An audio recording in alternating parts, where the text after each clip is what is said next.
will pitch and bat tonight. And for Jim Fergosi's Fighting Phils, a fixture at third base, Dave Hollins. Mariano Duncan back at short. Morandini, that's Mickey, at second. Johnny Kruk, of course, will be at first. In the outfield, Milt Thompson will play in left. Lenny Dykstra will patrol center as usual. And Jim Eisenreich gets the nod in right. Behind the plate, Darren Dahlin, and on the mound, the big left-hander, Terry Mulholland. Here's Mulholland, 6'3", 215-pounder, now 30 years of age, living now in Scottsdale, Arizona. Number 1 pick, San Francisco, in June of 1984. The overall numbers on Mulholland, coming off a great outing his last time out, although he lost 2-1 to Colorado on a Prism game here last Friday. Struck out 14 batters, a career high for Mulholland, and high in the National League for a single game this year. And the umpires for the ball game tonight, at home plate will be Brian Gorman, the son of Tom Gorman, longtime National League umpire. There's Brian. First base is Bruce Fremming.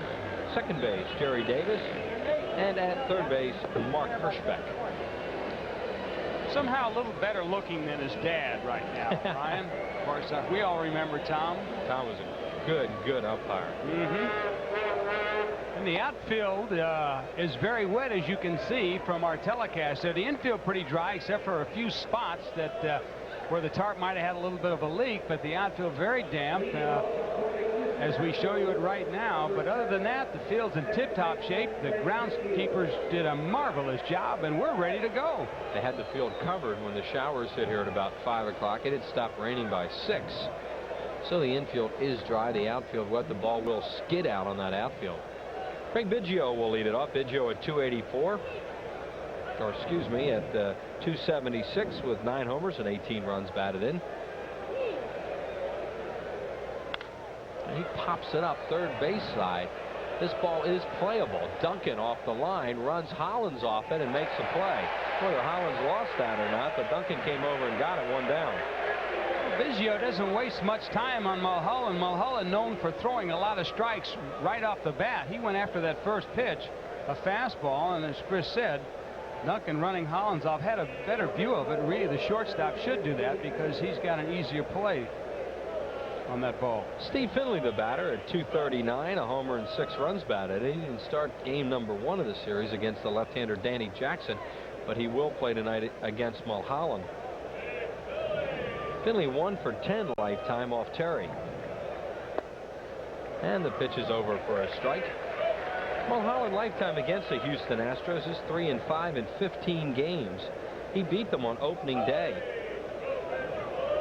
out in the Astrodome. Pitched very well that night. A complete game, 9 innings, 4 hits, an unearned run. He walked 1 and struck out 3. Got the Phillies off and winging on this great start they're off to.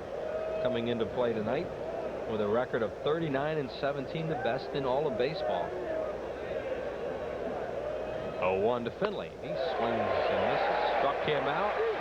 And that's strikeout number 1 for Terry Mulholland. Quickly 2 up and 2 down here in the first inning.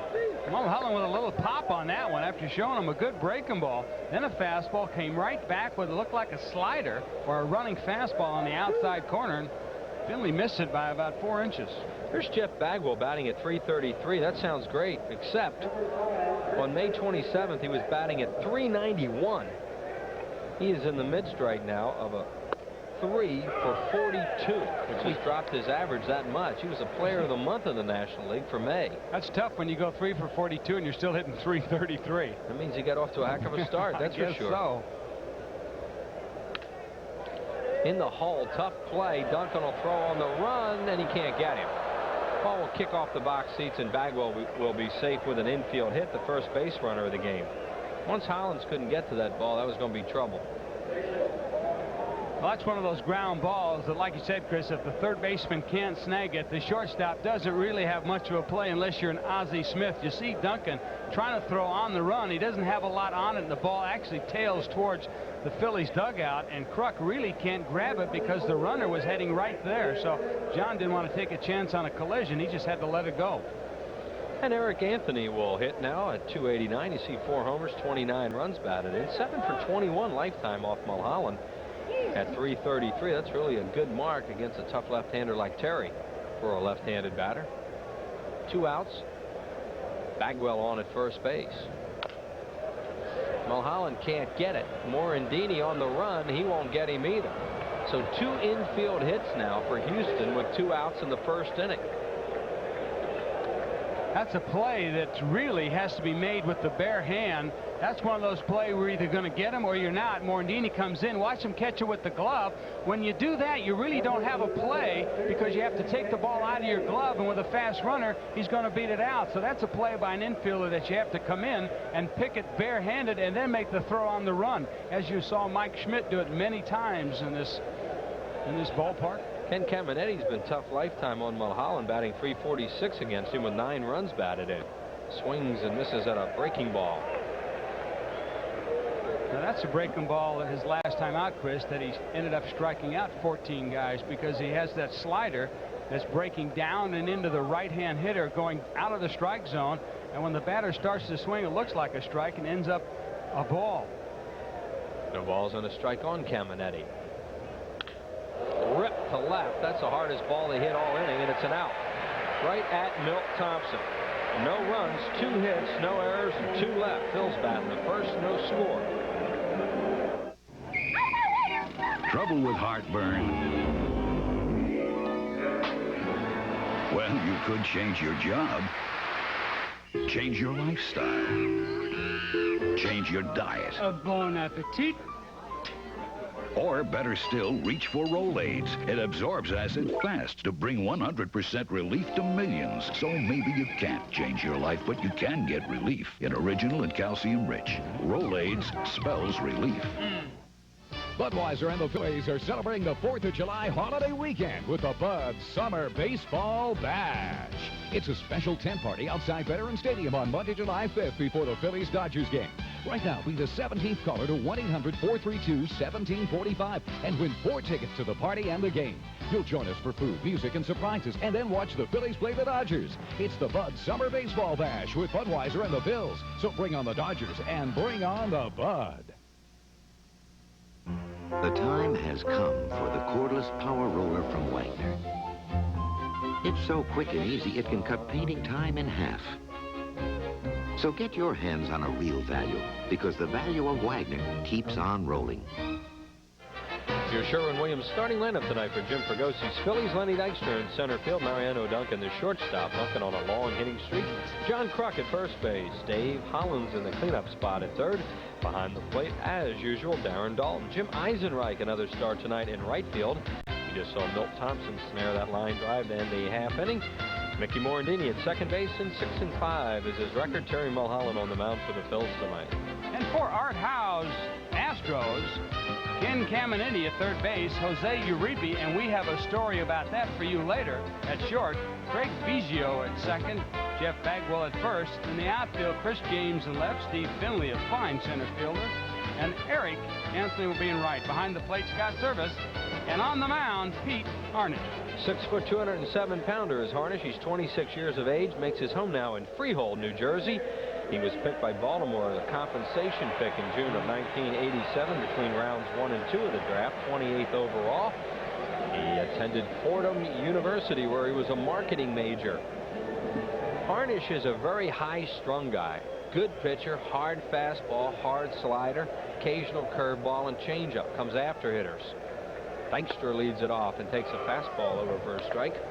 Harnisch against the Phillies this year had a no decision in the Phils' 6-3 win on April 7th, 10 innings at the Dome. He went 7 innings that night, gave up 1 hit.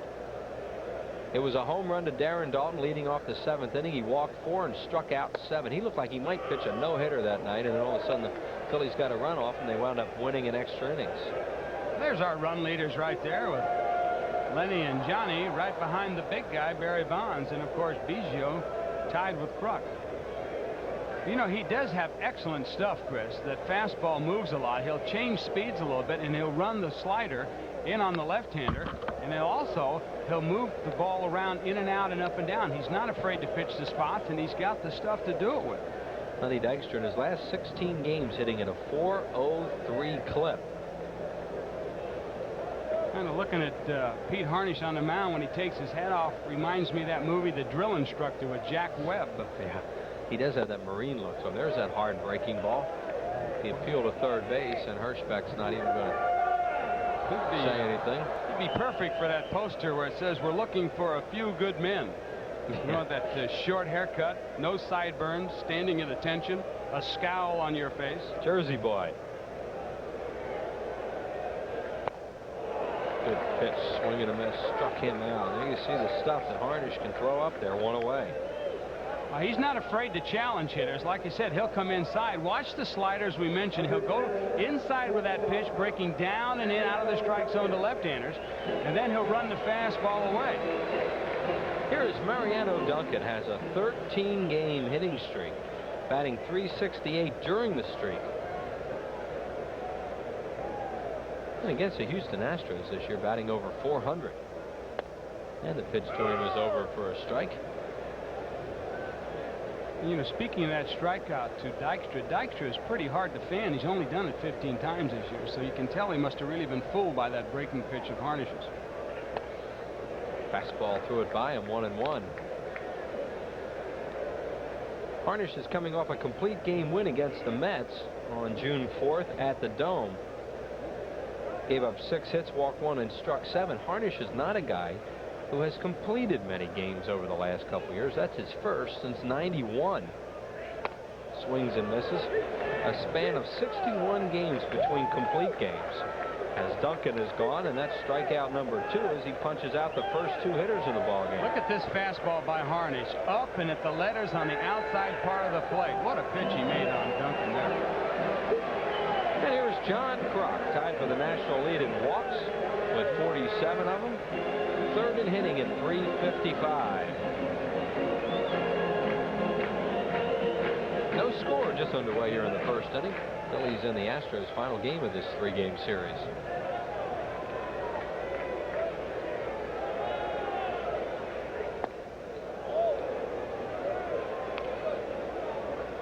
Harnisch lifetime against the Phillies, 2-0 in 5 games. As you see, the batting leaders in the league. John Kruk right there at number 3. There's a base hit. Look at it skid on that turf. Ooh, that almost ate up Eric Anthony out there. The outfielders are really going to have some problems tonight. This is an outfield where you can play deep tonight, because any ball that's hit on the line, as Chris said, is really going to scoot. This ball was scalded by Kruk as the ball hit on the first hop. Look at it scoot out there, and then one more time, and you can see Anthony back up. He really was caught on the in-between hop and didn't want to catch it around the midsection there. So tonight the outfielders can play a couple 3 steps deeper because they know the ball's going to get to them quicker. Happy birthday tonight to Al Berman of Havertown. Al is 69 today. And to John Stretch Jr. of Havertown, who's 91. Hollins the batter. Breaking ball bounces up there. 1-0 to Dave. Hollins at .360 from the right side, .240 left-handed, 47 runs batted in.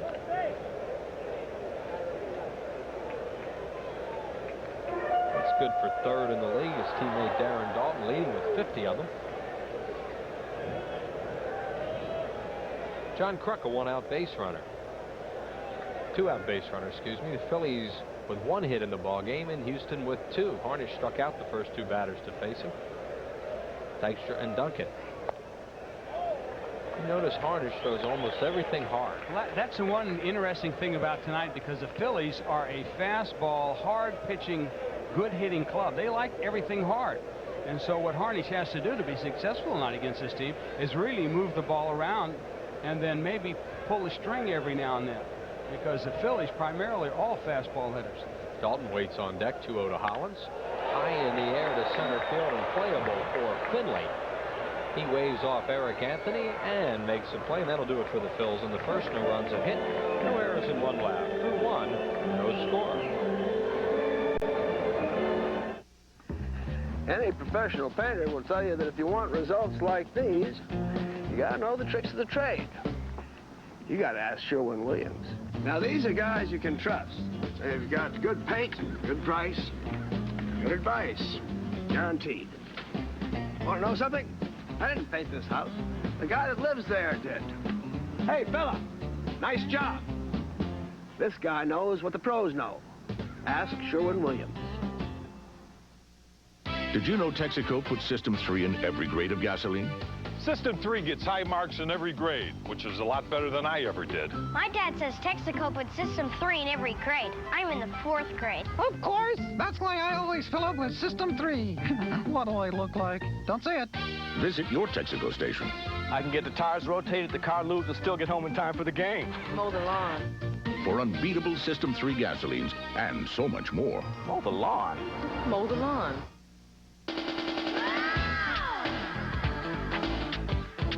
The Phillies are making fireworks during the games, and we've got 2 spectacular fireworks shows after the San Diego games. Friday, July 2nd, when a doubleheader starts at 4:35, and Saturday, July 3rd at 7:05. Then all kids 14 and under get a free batting helmet when the series wraps up Sunday night, July 4th at 8:05.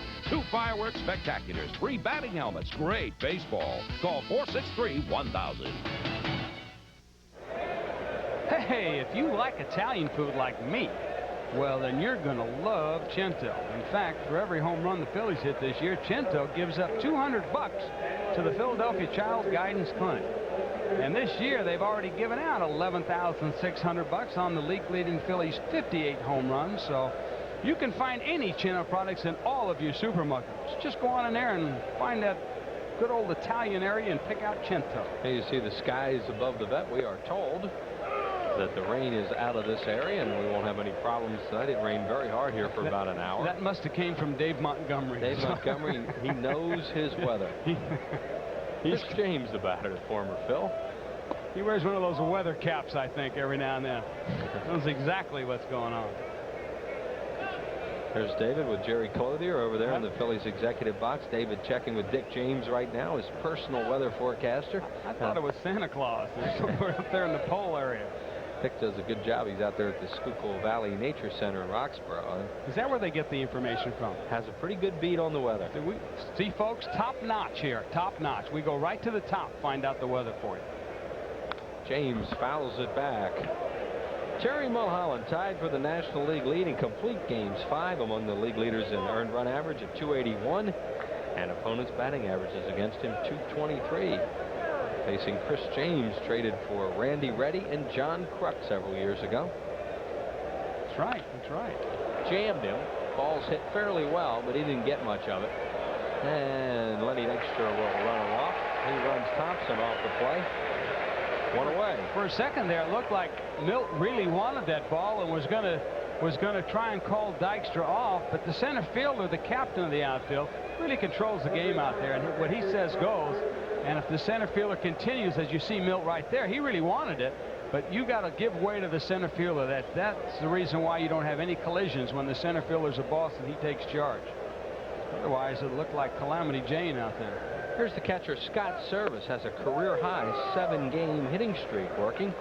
Batting overall .329, hit a home run here off David West in the first game of the series Monday night. Phillies won that one, lost last night. No balls and 1 strike on Service. Beats it foul. Terry's been getting ahead of the hitters early on here, which is a good sign. Mark Hirschbeck, the third base umpire, boots that foul ball coming off the box seats, and the crowd gives him a little raspberry. You know, partner, you start looking at the average age as we see this ball bounce off the box seats area. You know, Biggio 27, Finley 28, Bagwell 24, Anthony 25, 30, Service 25. All these guys are young. Yeah, they have some of them locked in too for 2-3 years at a young time. Ball club. I mean, these guys are starting to show signs of maturity at a very early age. Couple behind the Phillies in the home run department for the league lead. This is going to be a good young ball club in the years to come. 1 and 2 on Service. He went. Dalton hangs on to it. And that's a strikeout for Mulholland. Number 2. Both pitchers with 2 strikeouts here early on. 2 away. Nasty pitch by Mulholland. He had Service really fooled. You see the ball breaking down and away. Looked like Mulholland turned it over. He started to swing, wanted to hold up, but you can see how far the bat head went out in front of the plate, an automatic. Jose Uribe, the batter, switch hitter, veteran. Been with the Giants the last few years. You have a little intrigue. Yes, I do. Here. Uribe does not play very much since they have Cedinho as he lines this one out to Thompson on 1 hop. That is his first hit of the year, right-handed. I have a feeling that the Phillies are looking at this young man, this 32-year-old young man, for possible considerations, maybe to make a deal. I mean, there's no reason for Uribe to play that I would think. when they have Cedeno. So maybe, now this is just off the top of my head, maybe the Phillies, who are in desperate need of looking for another shortstop, Chris, might be seeing if they could work a deal out. Who knows? I mean, like I said, this is just right off the top of my head. In other words, Lee Thomas didn't tell you that. No, I'm just wondering. You know, I watched I read the game, the first game Monday night. I watched the game last night. And I'm saying, why is Uribe playing tonight? I'm saying, the Phillies looking for a shortstop. Nobody wants to deal with the Phillies. Who knows? Uribe on his way back to first, as a lot of base runners do when Mulholland delivers to the plate. Harnish, a 182 hitter with no homers and 2 runs batted, and Lifetime Pete, a 139 hitter with no homers and 14 RBIs. Fouls it away, and the count is 0-2. Uribe on at first with hit number 3 tonight for Houston, all of them singles. There's Jose, who was with San Francisco for a number of years. Many years. He's the oldest guy in the lineup tonight at 32, so gives you an idea. Used to be known as Jose Gonzalez at one time. Right. Then he became Jose Uribe Gonzalez, and now he's Jose Uribe. Strike 3 call, fastball right down the middle. Strikeout number 3 for Mulholland. No runs, a hit, no errors, and 1 man left on base. No score, 1.5. From 1600 Pennsylvania Avenue to right here in Pennsylvania, people are searching for new choices in health care. The costs are strangling me. Which inspired Independence Blue Cross and Pennsylvania Blue Shield to create the new personal choice. Seems like you always have to give something up. A health plan that gives people the benefits of an HMO. No one has the right to tell me what doctor I can see. Without asking them to give up their freedom. Personal choice, the health plan that controls costs, not people.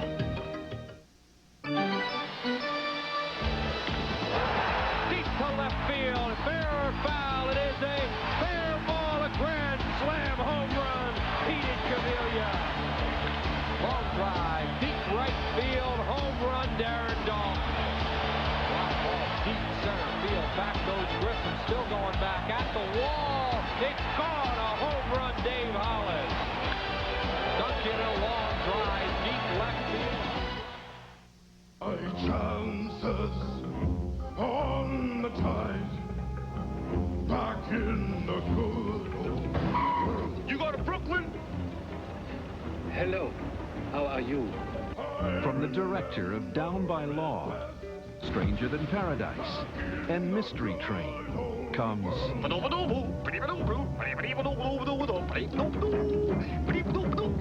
Night on Earth.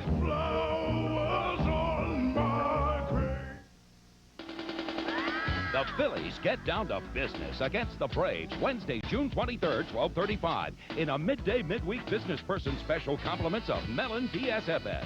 Fun in the sun. Pitching against power. Call 463-1000. Phillies baseball day camps. A lot of reaction to that right now as the weather turns hot, so make that call, 215-642-8585. 12 great locations throughout the Philadelphia, New Jersey area, and you'll get a day right here at Veterans Stadium. Phillies baseball day camps are for boys and girls 7 to 14. Sometimes the word eccentric has been used by players and people on Pete Harnish. Now, if he takes a cold third strike, it's like he's going to do a little chip, and then he just beats the bat on the plate. It's okay. Take your frustrations out on the plate, come back and go get them. He quit on that golf swing ball, didn't he? Yeah, well, he really drove down through it. He kind of cocked his wrist good. Yeah. Darren Dalton will lead it off for the Phils. It'll be Dalton, Eisenreich, Thompson, 3 left-handed batters. Phillies have a lot of left-handed hitters in the lineup to face a tough right-hander Pete Harnish. Dalton leading the league in runs batted in with 50 of them, and he started 54 now the club's 57 games. Phillies have not hit Harnish much over the years. As we look at the home run leaders, and Darren Dalton there at 14. Dalton just 133 lifetime off Harnish with 2 hits, one of them a homer. High to right field. This is going to be another home run. Way out of here for Darren Dalton. Dalton has just smashed a long home run. It's 15th of the year, and the Phillies lead it by a score of 1-0 here in the second. Oh, and nobody's more happier than the people at Chinto, because it's another $200 to the Philadelphia Child Guidance Clinic. Boy, Chinto's just giving up them bucks this year. Phillies tack on another to their National League lead in home runs. They now have a total of 59. And Darren Dalton with 3 career hits off Pete Harnish, 2 of them homers. A high fastball looked like. Here's Eisenreich. And Jim takes it over for a strike on the outside corner. Eisenreich at .338. One of the toughest players in the league to strike out. As Jay mentioned, Lenny Dykstra also fits into that category. We talked earlier, too, the fact that Harnish, a fastball pitcher with good velocity, and the Phillies, a fastball hitting club. That was a fastball that Harnish got up and out over the plate. You make a mistake to Dalton, he's going to hit it out. Eisenreich making his 15th start of the year, all of them in right field. Batting .311 now against right-handed pitching. And the count is 2-1 on him with Thompson waiting. Well, what a great addition he has been this year, huh? Everybody kind of gave up on him. He just proceeded to come in here and hit 300 like it was nothing. And what a good guy in the Phillies clubhouse. He's quiet. Doesn't really fit in with the overall makeup of this club, but yet he does. You mean he's one of the same ones, you know? You know, you look around and if everyone else is okay, you're nuts. Well, he's one of those other guys that's okay. Lined into deep center field. Finley a long run. He can't get it. It goes off his glove. Eisenreich's going to go to third.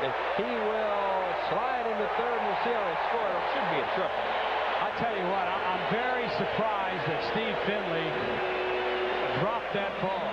Yeah, he's so good because he is such an outstanding center fielder. He's really made himself into a very good one.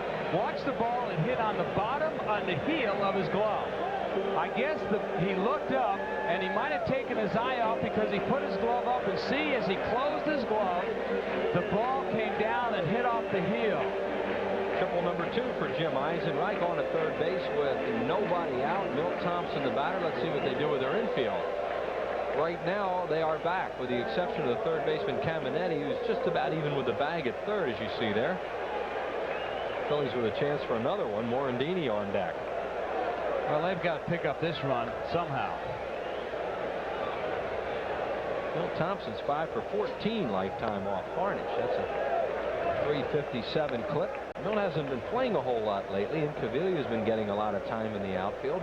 Wes Chamberlain, as we look at Eisenreich leading off third, and that's Milt's numbers with runners in scoring position. Art Howe showing a lot of confidence in his team playing the infield back. Fouled away right below us and off to the left.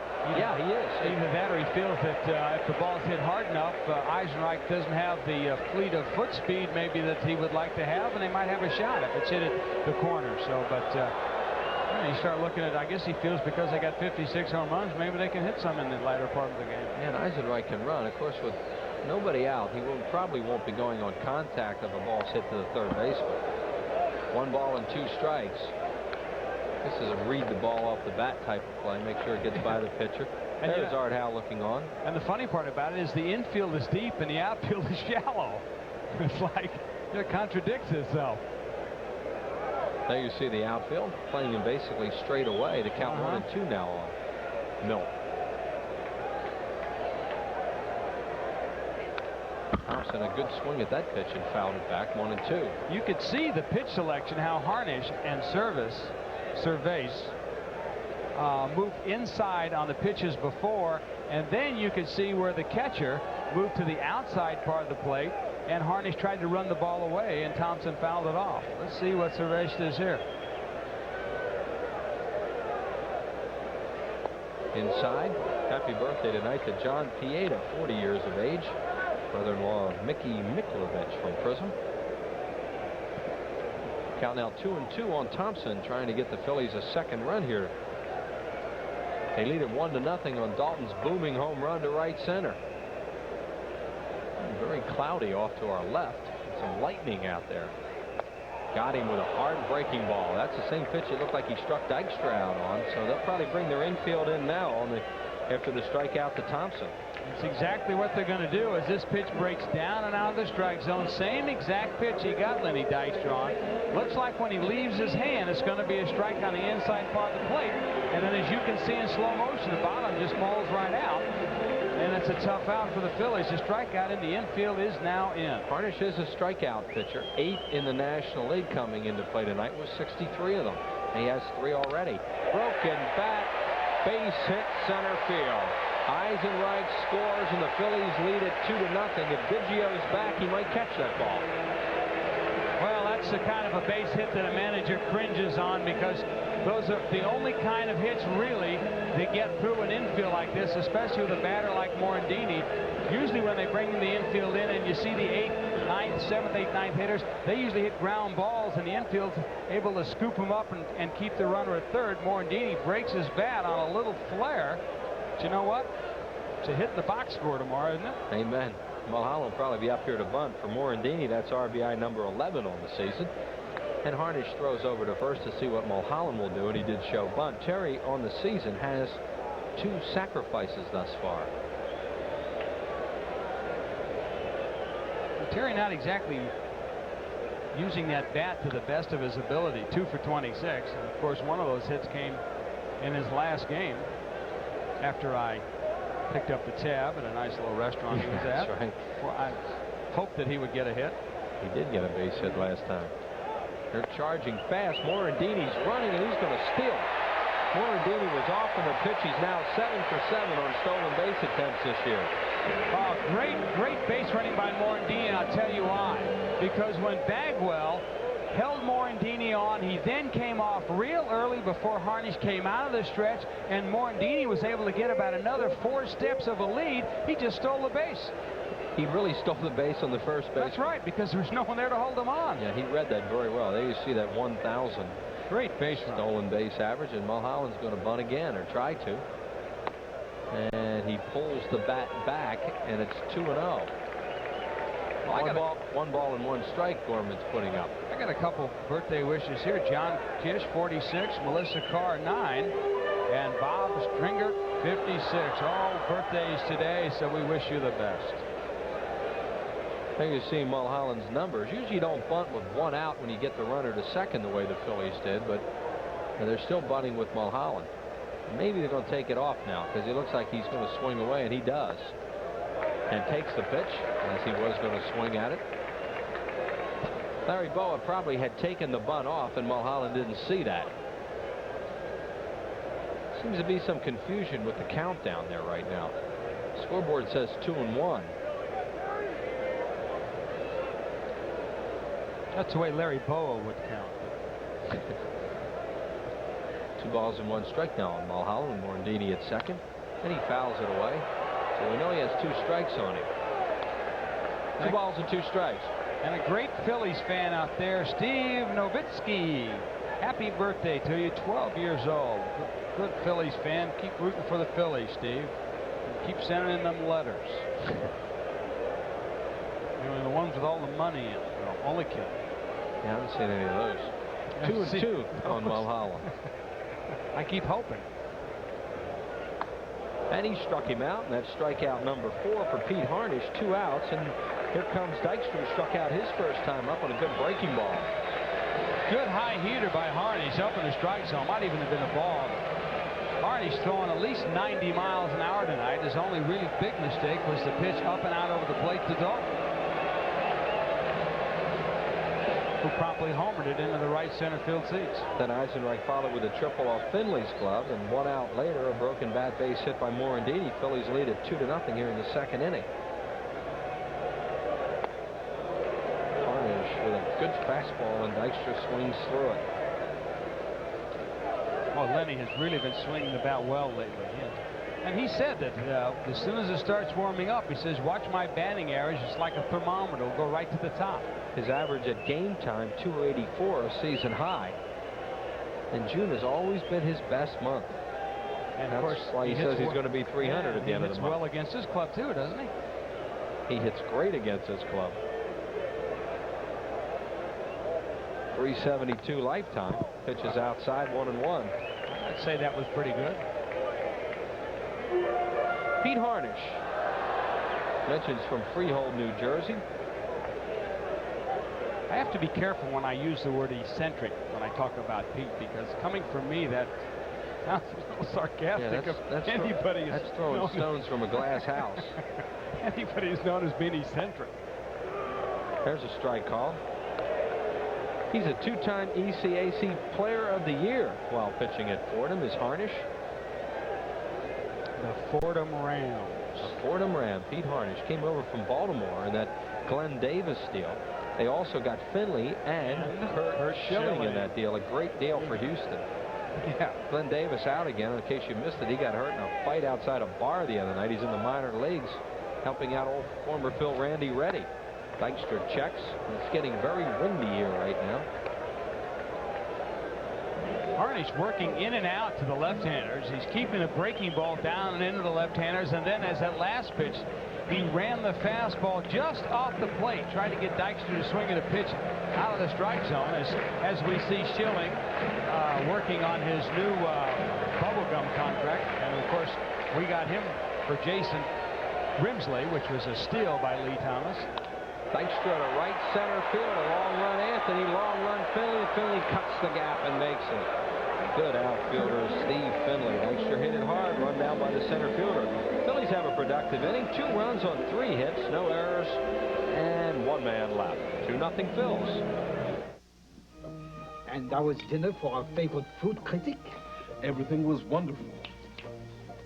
Something else to drink, monsieur? Yes. Make it a Bud Light, please. I'm sorry, monsieur. We have run out. Really? Well, that does change things a bit, doesn't it? If you want great taste that won't fill you up and never let you down, make it a Bud Light. Phillies chili. Quaint atmosphere. Is that a tip or did you just lose some change? Charming service. Yeah, how far away do you think I can get in 72 hours?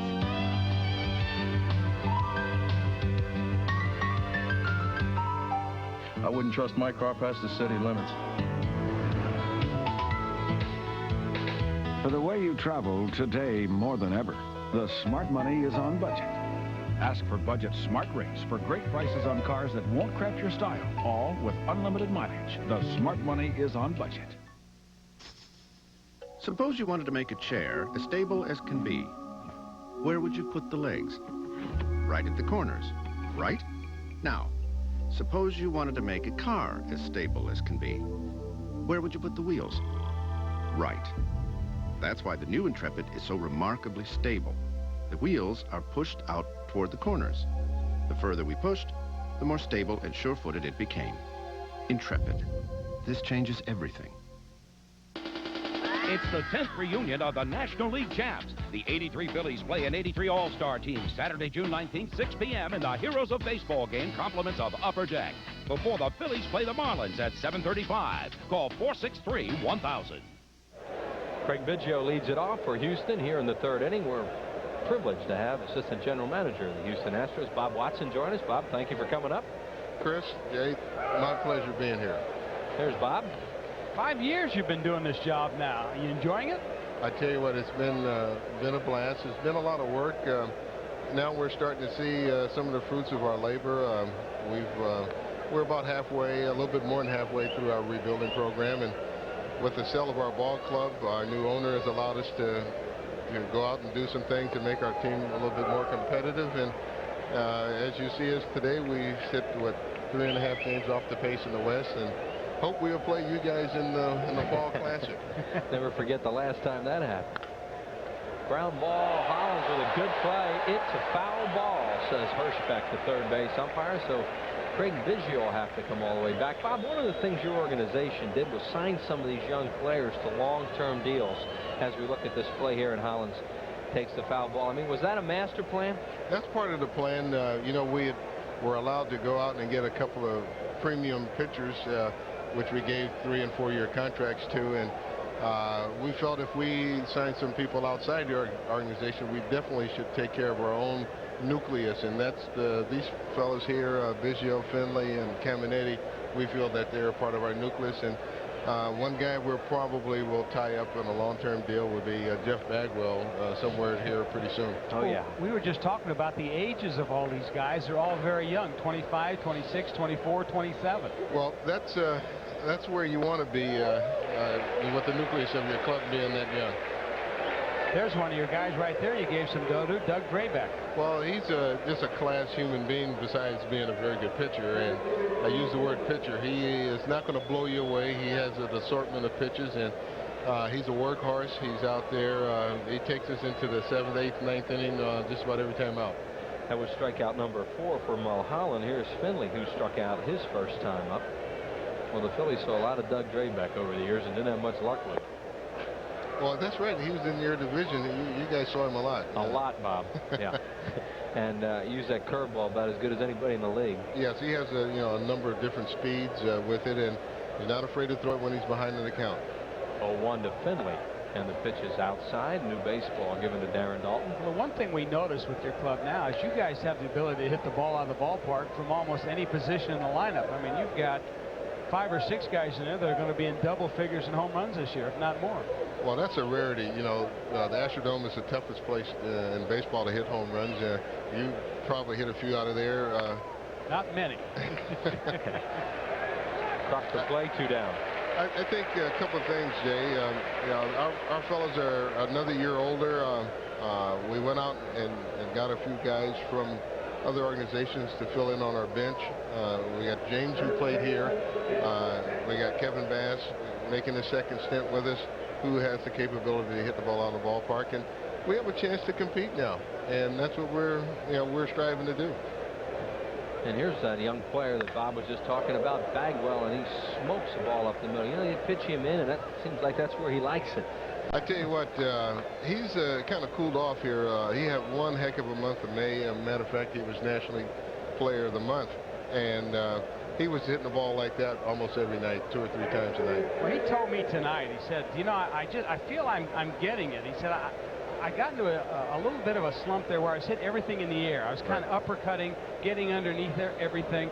And he said, I just got to get back to basics. I said, I'm going down the cage and work on some stuff. And here tonight, he gets a good pitch and he drives it right back up the middle. And you know yourself, to get out of slumps, you got to try driving the ball back up through the middle.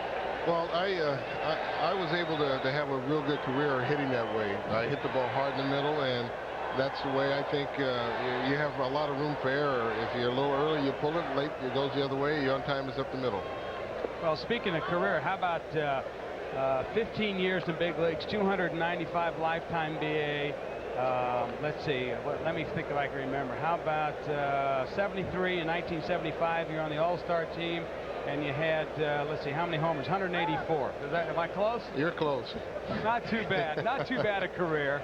But the one good part, though, Chris, was he was on the 81 World Series with the Yankees, and I was on the Dodgers, and we beat him after they beat us the first 2. Well, if I remember correctly, I got the game-winning hits in those first 2. That's right. And then we didn't get any more. You've got a lot of game-winning hits. We were talking about you the other night. Gary Maddox and I were the way you knock in runs from second base. When you were a guy who could drive the ball, but yet you'd hit a single when you had to, too. Well, I believed in taking what the pitcher would give you. I also love to play one-on-one. I wanted to be there at game time. I had a 2-strike approach, so it didn't bother me to be in with 2 strikes on me. And I used the whole field, and that's how you end up having a lifetime batting average of 295. Bob Watson is with us, the assistant general manager of the Houston Astros. We thank him for joining. 2 outs here in the 3rd inning. Phil's lead at 2-0, 2-2 on Anthony. And Mulholland just missed with that as Dalton framed it. 3 balls, 2 strikes. Kruckle back off Bagwell. He'll be off on the pitch. This young kid seems to be, or have the tools, Bob, in the makings of a pretty good player at 25 years old. Yes, we're glad to see him starting to put it together. And Mulholland strikes him out. 2 strikeouts in the inning. Bob Watson's going to stay with us another half inning. No runs a hit, no errors, and 1 man left on base. Time now for tonight's Vintage Vision, as Larry Rosen and Art Howe recall the 1-game playoff in 1980 that led to the memorable LCS with the Phillies.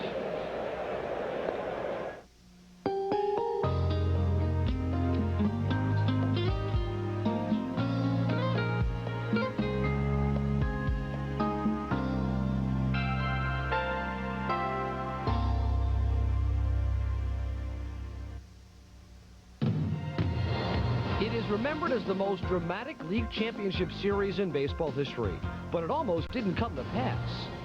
Tommy Lasorda's Dodgers had caught the Astros on the final weekend of the season, forcing a 1-game playoff.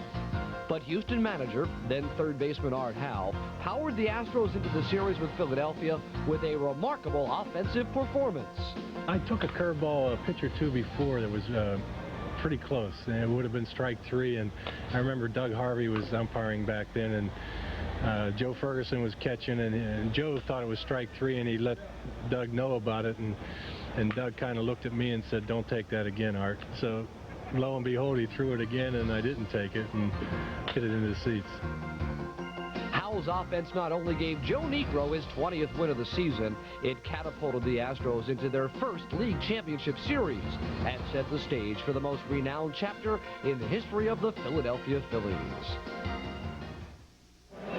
Well, speaking of dreaming, it's Dream Week, and it's filling up very, very rapidly, so make that call right away at 215-938-1200.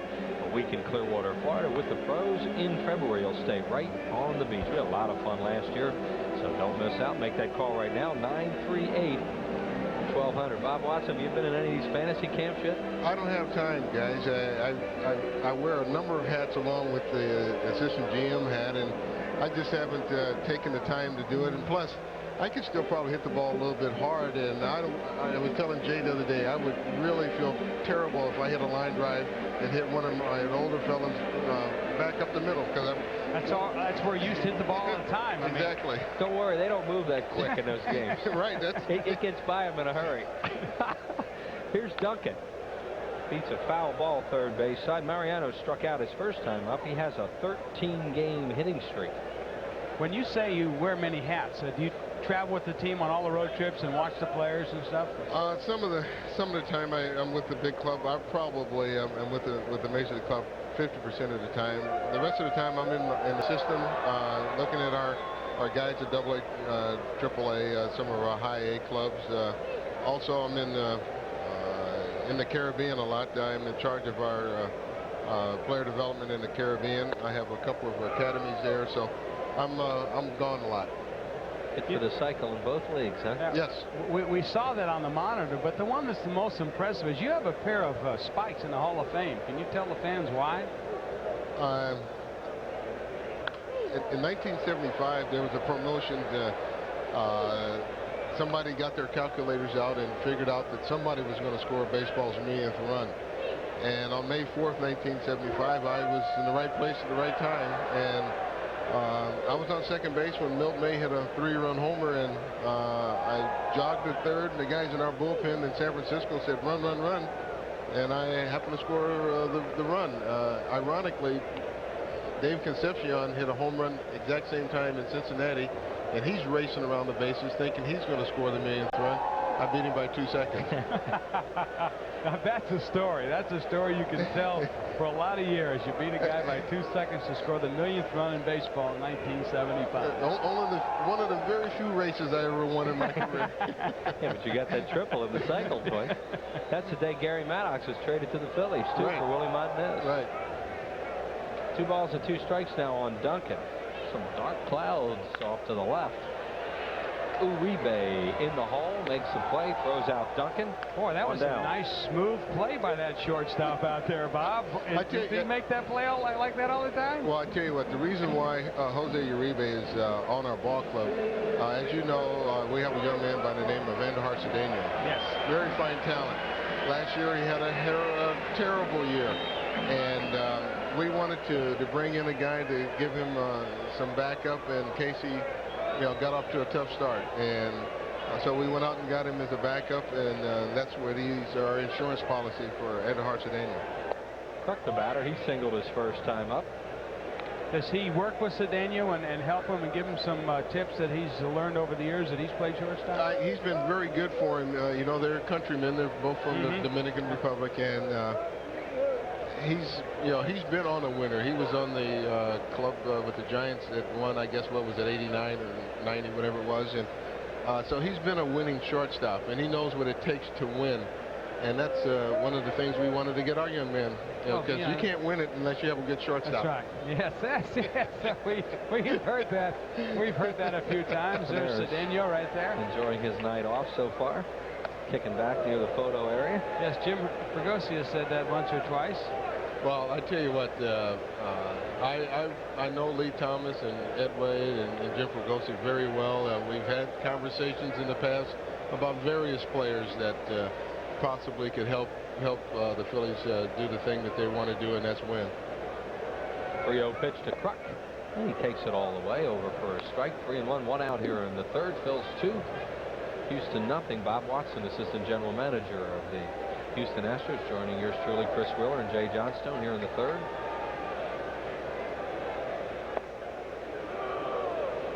And 2. Pete Harnish is kind of fun. He looks like he's kind of hyper out there. Yeah, he's kind of, matter of fact, he's calmed down a little bit, and I think he's beginning to be a better pitcher. He was a thrower when we got him. Guy with a lot of talent. He has good stuff, and tonight he's throwing the ball very well. He's made a few mistakes, and that's costing him. Well, he's had a hard slider, and he's left-handed batters. He walks Kruk. That's walk number 1, issued by Harnish. Harnish wanted that pitch, it looked like. Tried to come down and in to get Kruk to go after that bad pitch. Kruk with a very open stance. You see him now dive in, but the ball is inside. And that slider, which looked very close, but John got the benefit of the doubt. Harnish has used that slider already twice tonight to get 2 strikeouts. Struck out Dykstra and Thompson. Right. So that's where he's become a better pitcher. Before, he would try to throw a fastball by guys, and you can't do that all the time here in the big leagues. Dave Hollins the batter, and Hollins takes a strike called. Hollins flied out to center field his first time up. Astros playing him basically straight away and have the infield a double play depth up the middle. One thing you have to be a little bit happy about with Harnish is the fact that he's only 26 years old. He's still got a lot of room to grow. He hasn't really even started to get into the maturity ages pitchers reach. So, well, you're absolutely right, Jay. One of the big things besides getting Dre Beck to be our #1 starter, we got him to show this young man how to pitch. How to win. This guy here last year was our #1 guy, and moving him to the 3 spot in the rotation has really helped him be a guy that... It takes a little pressure off him, too. Sure. You got Swindell and Dre Beck to go out there. Right. See those numbers on Harnish, one of the toughest in the league to hit off at 218 coming in. I have to thank Bob Watson for coming up here, Jay, because a couple of years ago he was nice enough to work 3 innings with me on a sports channel game in Houston. He sat down, I introduced him, and the Phillies scored 7 runs. I remember that, and I was hoping tonight in a big way that would happen again. You were very nice, though. I mean, you sat through that onslaught and acted like it wasn't even happening. Oh, well, I tell you what, I kind of knew that our club couldn't compete that much that year, but we have a different club, and so do you. Yeah. And Harnish getting a little bit wild here now all of a sudden. Not missing by much, but the count's 3-1. He's walked his first batter, Kruk. Now he's 3-1 on Hollins with Dalton to follow, and Dalton is homer tonight. Is it different for you to watch a game in your home park, the Dome, where it's always covered, and then you come to the open air stadiums like this? I mean, do you see baseball in a different light? Well, what you see is the fan dressed a little different. You know, at our park, you see a lot of coats and ties and whatever, and you're sitting in a cushioned seat. Here is way you're supposed to come to a ballpark. You're in shorts and short sleeves. You see a lot of white shirts. People are really enjoying themselves. You know, when people go to the Astrodome, they get kind of dressed up. Out here, they have the dogs and the pretzels. Ooh, right back through the middle, past Harnish and into center field. Kruk will stop at second, 2 on with 1 out. Harnish might have thought he was going to miss a few items on that one. That ball went right between his legs, and on turf, the ball really scoots, and we'll show it to you here. It look like he couldn't quite get the glove down quick enough. The ball was sinking away, and you could see him trying to pull off, hoping. That's one of those where you hope it doesn't hit you. Please. I tell you what, pitchers, I really tip my hat to them because they're the closest guy to the batter on the field, and that ball comes back. You know, a number of times I sit back with the radar guns and, you know, with scouts and whatever. The ball comes off the bat a lot of times 100-mile-an-hour plus. And Darren Dalton, the batter who homered off Harnish his last time up, he gets behind him 1-0. Scott Service will go out and have a word with Harnish. Here's Darren Dalton in the first inning with that fastball. Yeah, he got a fastball up in the middle of the plate, and when a guy that can hit him like this young man here can hit him, yeah, that's usually what happens. I tell you what, I have to tip my hat to the Phillies. This young man signed way back in 1980, and he's just now coming into his own. This is 93, and I really tip my hat to the Phillies sticking with this young man. Sticking with him, sure. Darren Dahlman and Oral Hershiser have been with their respective teams longer than anybody in the National League. Nowadays, you don't get a whole lot of that anymore. Right. Well, with the free agency and with the enormous salaries, a lot of times teams run into situations where you have to move a guy because you just can't afford to keep him. Uribe, the shortstop, is playing Dalton up the middle. The Astros are playing him to pull. Caminetti well off the line at third. 2-0 to Dalton. Fouled away left side. Well, Bill Giles went into his old meal money ticket pockets and pulled out some of those old meal money envelopes that he hadn't used Al's moss in, and made sure that Darren was going to hang around here for another 4 years. So we have Bill Giles to thank for that. Well, I think too you have the fans here coming out and allowed him to spend that kind of money. You have a key player like a catcher, you definitely have to hang on to him. Yeah, especially one who leads the league in RBIs. Swing and a miss, and a good fastball on Harnish, is throwing hard. Well, he can do that. He averages in the upper 80s and the low 90s for the most part of a ball game.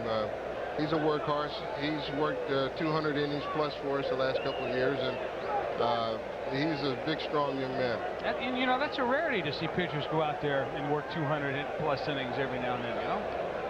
Only the real good ones do that every year consistently. Outside to count 3-2. Now Dalton will take a look at Boa to see if they're going to let the runners go.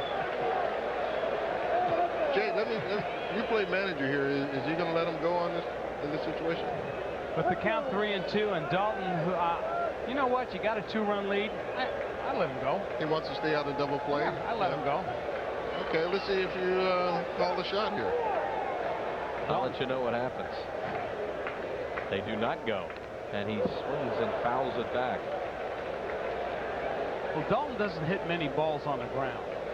Dalton's primarily a fly ball hitter. Okay. But in a situation when you got a 2-run lead, as far as I look at it, you can gamble early in the game. Now, maybe late in the game you change your thing. But with a 2-run lead, you're only in the 3rd inning, and the heck. But Dalton, what you hope he doesn't do is hit a line drive at somebody. But like I said, with a 2-run lead, you can play that gamble. Bob hopes he does. 3 balls and 2 strikes. Dalton grounds it to first. Bagwell will go get the runner at second. Hollins is out there. Dalton safe at first.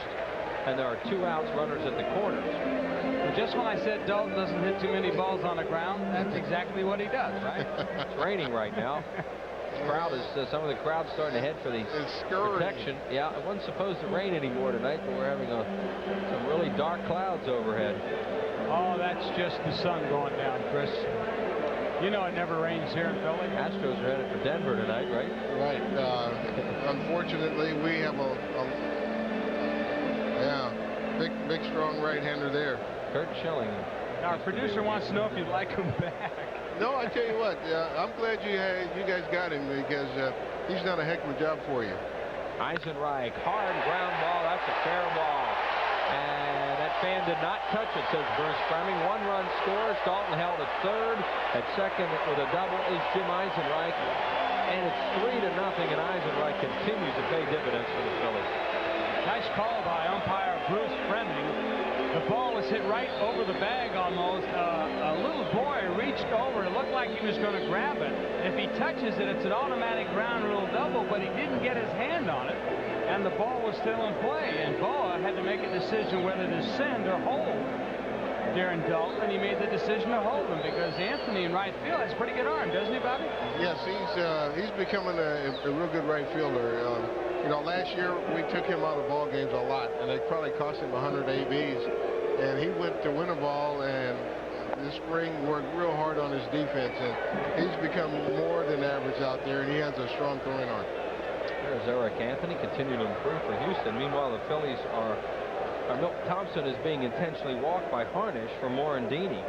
Eisenreich tonight with a triple. That ball off the glove of Finley earlier, in which he scored, and now an RBI double. And here comes Art Howell out of the dugout to have a conversation with Harnish. That's walk number 2 issued by Pete Harnish, both of them in this inning. Bobby, we talked earlier before you came in about the fact that Harnish, who throws a fastball, as you said, upper 80s, lower 90s, a good fastball pitcher against a good fastball hitting club, and the problem he would face is if he made some mistakes. Well, he made one to Dalton, and there he tried to get that fastball inside to Eisenreich, and he didn't get it inside far enough. And you know yourself, if you're a good fastball hitting club and you got an opportunity to get that pitch, you're gonna hack it. Right, very much so. And this is not an automatic out here. This young man has hit us well over the last couple of years. Morandini got a base hit his first time up, a broken bat single to center with a drawn-in infield, and he fouls it in and out of the glove of Service. You know, he's unusual. There's only a couple of guys I know in the league right now that choke up on the bat. And the other guy is Barry Bonds. I'm not saying they're in the same category, but they choke up on the bat. He used a little thicker handle, this guy. Yeah, it started last year with a lot of fly balls to left field, and Jim Fregosi was tired of it. He had him switch his batting style around a lot. Told him and said, look, if you don't do it, you're not going to play. Well, that's a pretty good reason. So, and you know what? He ended up going from 220 something to finished up the year 270, primarily because he went to a little heavier bat, choked up on it, thicker handle, and started hitting the ball on the ground because he's not a home run. Right. 2 men on for the Phillies with 2 outs and a 1-1 count now on Morandini, and he takes a fastball over for a strike, 1 and 2. The rain, it's still raining. In fact, well, it's about medium rain, I guess. It's not running everybody out of here yet. It's a heavy mist. California rain. Yes. Yeah. Seattle type. Scared a few faint of heart right out of their seats. Most people are hanging in there. Phillies are batting with a couple men on. That's why they're taking a look here. 1 and 2 now to Morandini. He tries to check, did he? Hirschback says no. And Morandini with his bases loaded opportunity. 2 balls and 2 strikes on him. Phillies with a run in the inning and lead it 3-0. 3 runs on 6 hits. Houston no runs on 4 hits.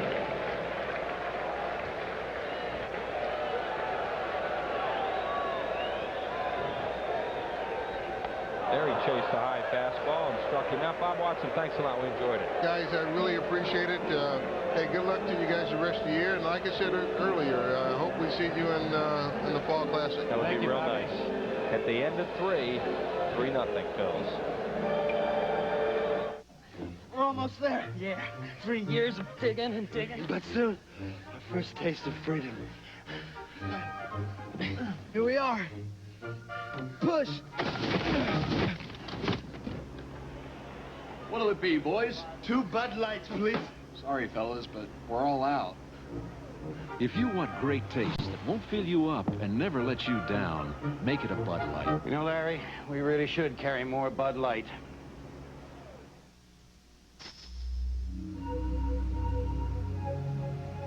Highly sensitive microphones and even stethoscopes were used to isolate noises in the new Intrepid. Triple sealed doors, specially designed tires, and a unique muffler system were used to quiet them. You said your next car had to be quiet. Excuse me. And boy, did we listen. Intrepid. This changes everything.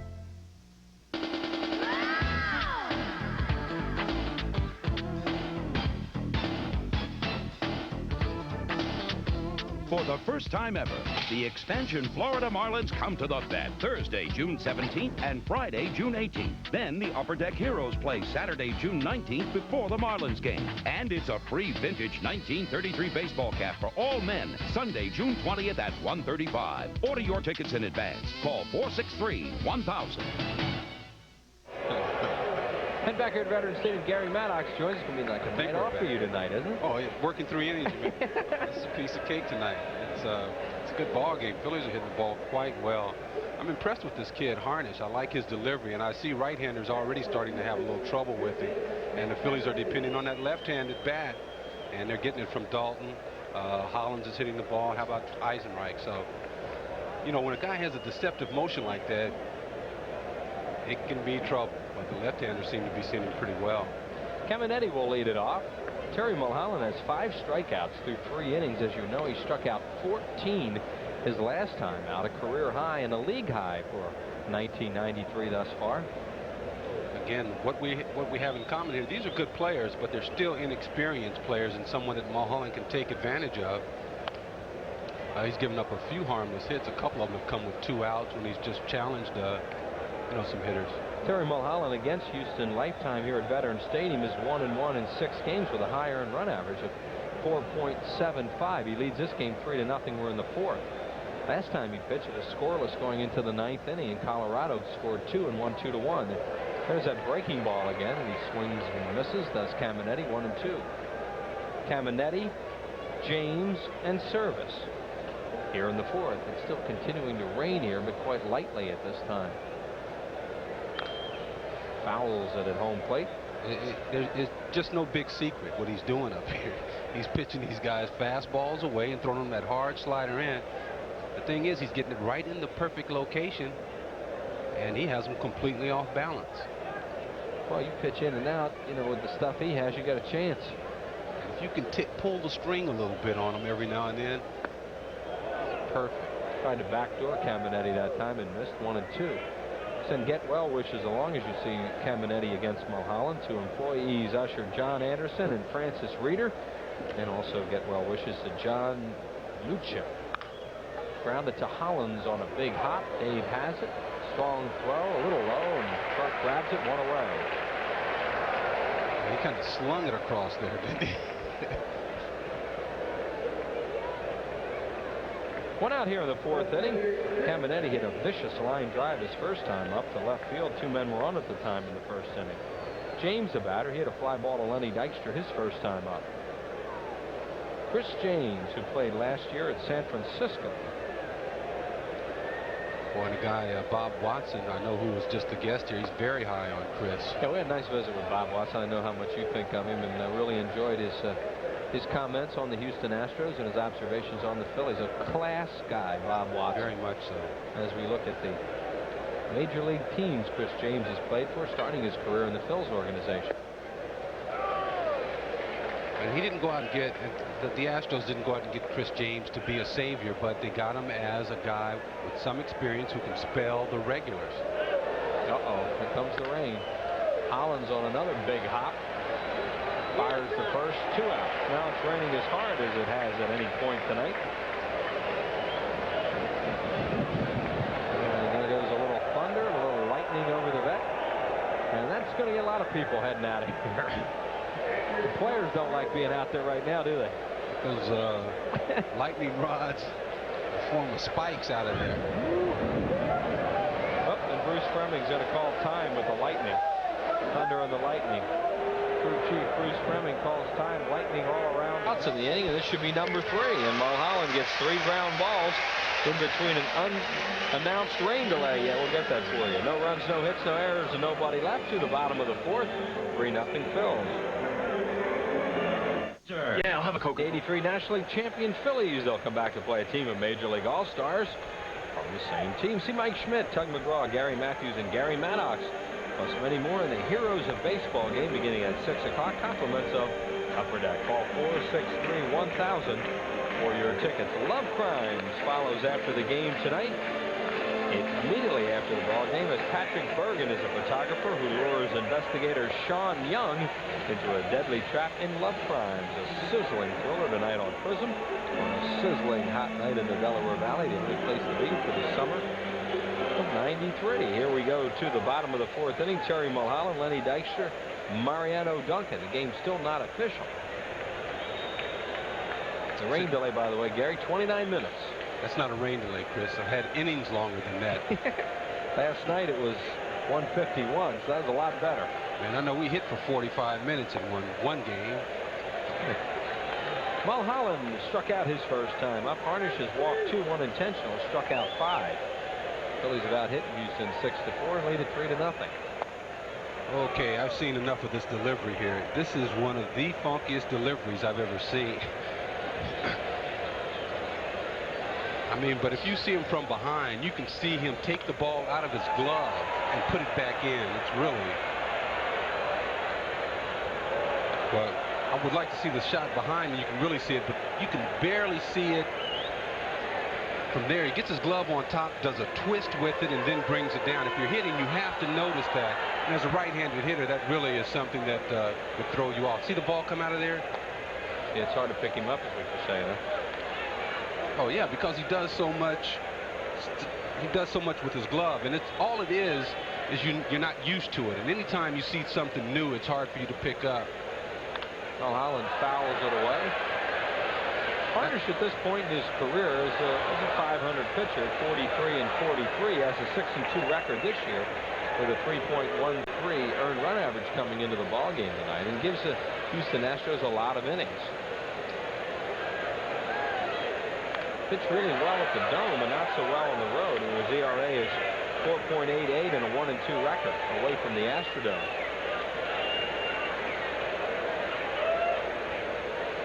A lot of the crowd still here. Looks like not too many people left during that 29-minute pause. Gary tells me not to call it a rain delay.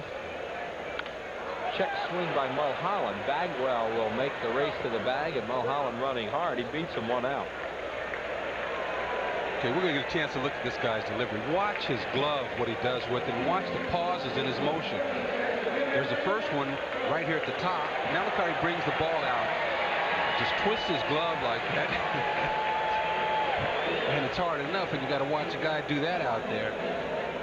Happy anniversary tonight to Nick and Rose Pinto from Woodland, Pennsylvania, 46 years of age.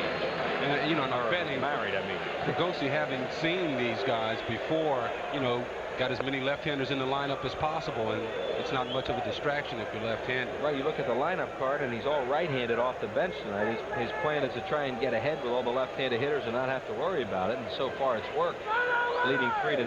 Lenny 0 for 2 tonight with a strikeout and a fly ball to center. Still some lightning flashing around the ballpark, but not much rain falling. Just a little bit of a misty rain. You know, and because of his delivery, it makes him sneaky. That's why he can get away with pitching high. He likes to throw the high strike, and he can get away with it because he is sneaky because of his delivery. To wish George Sykes a happy 70th birthday tonight from Southampton, New Jersey. Got a nice note from Lucille Sykes. Says he's been a Phillies fan since he was a teenager. Winning or losing seasons. 2-1 to Dykstra. Deep to right field. Fair or foul. It is a foul ball. Home run range, but it just kept hooking foul and out of play. And then he hit a home run here last night.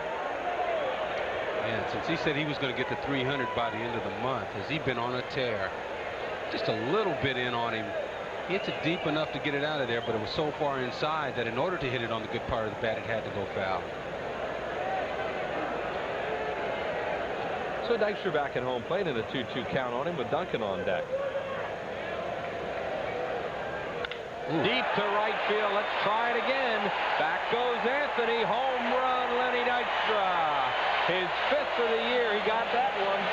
And the Phillies have another run, and they lead it 4-0 here in the 4th inning. Well, Harnish got the pitch before inside enough so that Lenny had to pull it foul.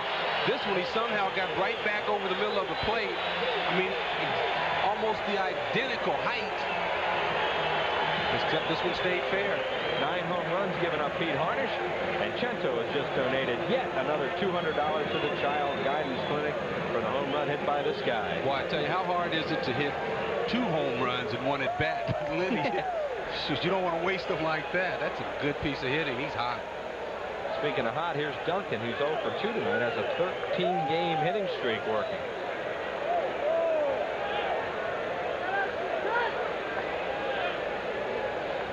Phillies now with 60 home runs in 57 games as they lead the league in homers. Bruce Fleming, the first base umpire, he did not make a call on that on the check swing. It's 2-0. Dalton is also a homer tonight. Darren hit his 15th. Dykstra is 5th.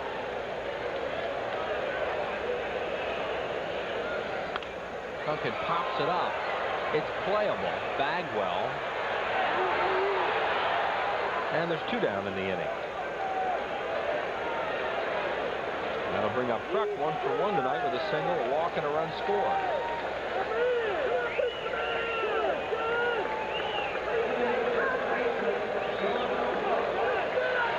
Kruk's average average of 358. Came into the game at 355, third best in the league.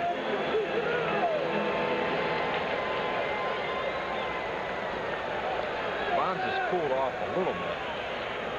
He was well over 400 for a long time. Right now hitting at 372 as Kruk swings and misses at a slider. That's the good news for opposing players. The bad news is he's due now. He should be coming out of his little mini slump. He had a home run win last night. Yeah, he hasn't had much of a slump all year to be at 372. He was so hot for so long. He knew he had to cool off sooner or later. Well, the remarkable thing about that, and you have to say, is that he hits fifth in the lineup. Uribe, the shortstop, throws to first. Kruk's retired. That'll do it for the Phillies here in the fourth. A run on Dykstra's homer. And the Phils lead it 4-0 at Turnpike after the game tonight. They'll be in New York for 4 games, and there are the next 3 telecasts, all on PHL 17. We'll be talking to you on Channel 17 for the next 3 nights, and also on Sunday from Shea Stadium. Uribe, Harnish, and Biggio here in the 5th inning. You need another half inning to make this game official. Phillies lead it 4-0. Phillies have only lost 2 series all year, 1 in Atlanta and 1 in Chicago. They are 1-1 against the Astros in this one. And they have not lost more than 2 games in a row this season, and it's June 9th.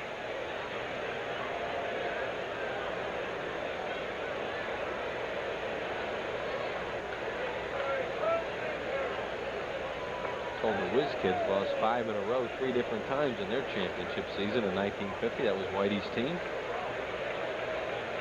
Is that significant, or?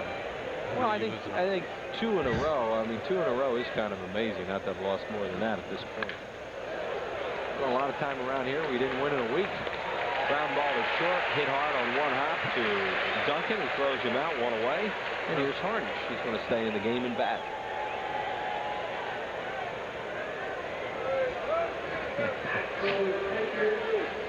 You didn't think that the little tidbit that Larry Rosen gave us was that significant, huh?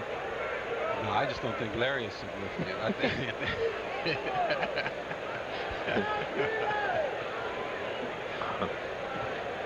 in these rain delays, you got to have fun out there. I thought it was a pause.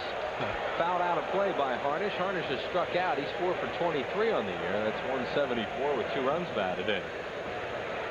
He's never homered in his major league career, which started at Baltimore.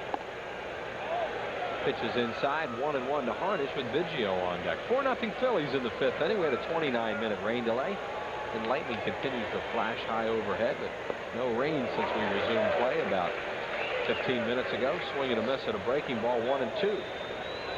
Mulholland, no walks, 5 strikeouts thus far through 4 1/3. Make it 6, 2 outs. See, that's the interesting thing about Terry Mulholland, and a lot of pitchers should follow that example. When you pitch your game, you know, you don't even see the hitter up there unless it's a situation where you have to come in with a certain pitch. But he throws them breaking balls, he sets them up, he pitches his game to every batter. Throwing Harnish a 3-2 or a breaking ball there to strike him out. Here's Biggio 0 for 2 tonight. He has popped up foul to Duncan, the shortstop, and struck out. Biggio with a heavy wrap there just above the forearm, below the elbow. Mulholland misses outside, 1-0. The pad he has. Burned his arm on that AstroTurf last night, we understand. And that has something to do with it? That I guess he's covering it up. So if he dives again on it, he won't cut it open again. But you just tape a pillow to it or something. I wonder if that would affect your swing, huh? Lenny Dykstra, if he catches this, it's official. And it is. An official ball game here at Veterans Stadium. You learned that. 3 down, no runs, no hits, no errors. Oh, man, nobody left. 4-0 Phils. Their general manager, and they named Randy Smith, the son of Cal Smith, former executive with the Astros, to replace him. He's only 30 years old. He'll be 30 next week. Randy Smith, a very young general manager for San Diego. They have really been struggling with a 17-40 record. Oh, well, heck. We can understand it a little bit since he was he was mandated to get rid of players making X amount of dollars. He got rid of almost everybody. Well, we can understand the record. It wasn't McIlvain's fault. That's for certain. Certainly I can remember how they pursued him and how happy they were to get him initially. And anybody would. Joe will be back in the game. Joe McIlvain's a good baseball man. 2 balls and no strikes now on Hollins. 1 for 2. Dalton to follow, and then Eisenreich. Eisenreich has a triple and a double in the game. Dave Hollins with 47 runs batted in, batting at .292. He's been hanging right around 300. Got over it for a little while and just dropped a little bit below. Having a very solid season as you look at the line on Pete Harnish here in the 5th inning.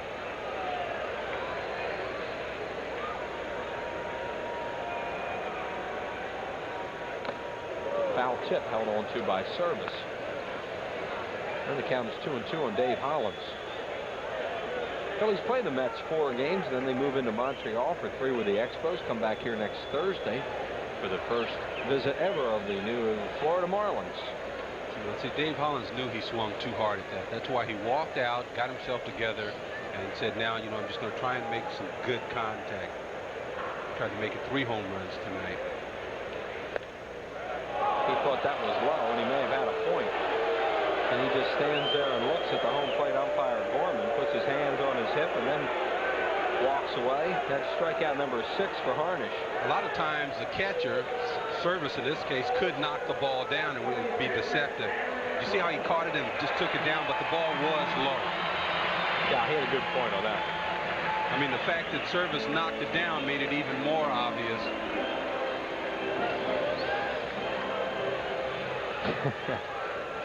Gee whiz. Doggone it, that was low.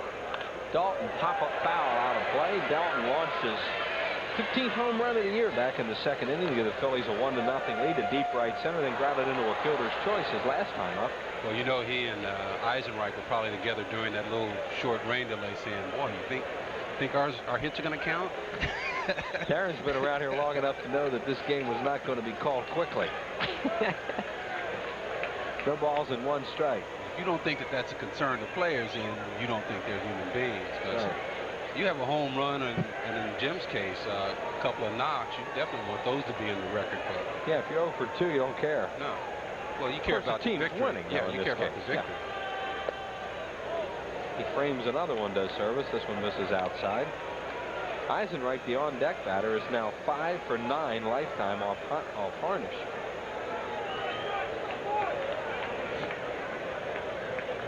Here's the 1-1 pitch to Dalton, and it's outside. 2-1. This is only Pete Harnish's 2nd career start here. He was roughed up last year on August 22nd. 7 hits in 5 innings and 6 earned runs. The Astros won that game that night, 14-9. Can he get him? Throws it away. It sticks by the tarp, and Dalton will go to second. A fan grabbed it. Bruce Fleming was trying to get out of the way of Darren Dalton, but he'll go to second. You know what? Darren was trying to pay him back. I bet you he was, because that was a little extra push he gave Bruce Fleming to get him out of the way there. Yeah, they score this.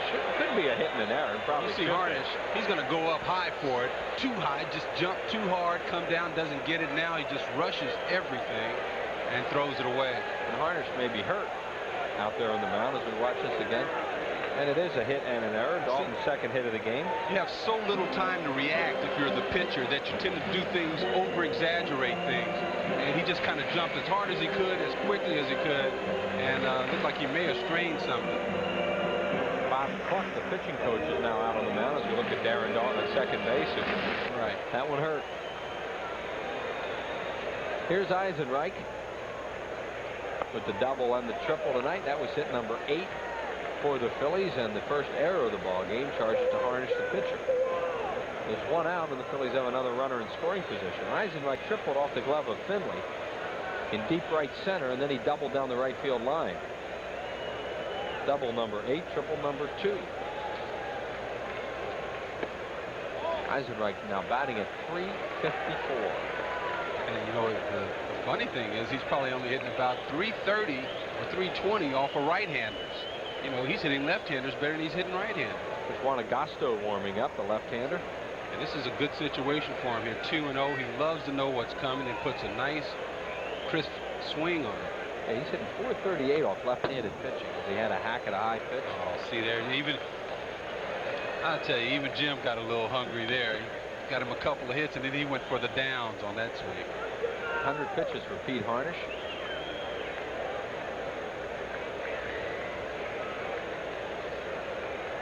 Harnish has won 2 in a row. 3 straight would be a career high, but it's doubtful right now for him the way things are going. He may not be in the game much longer. Fly ball to left field.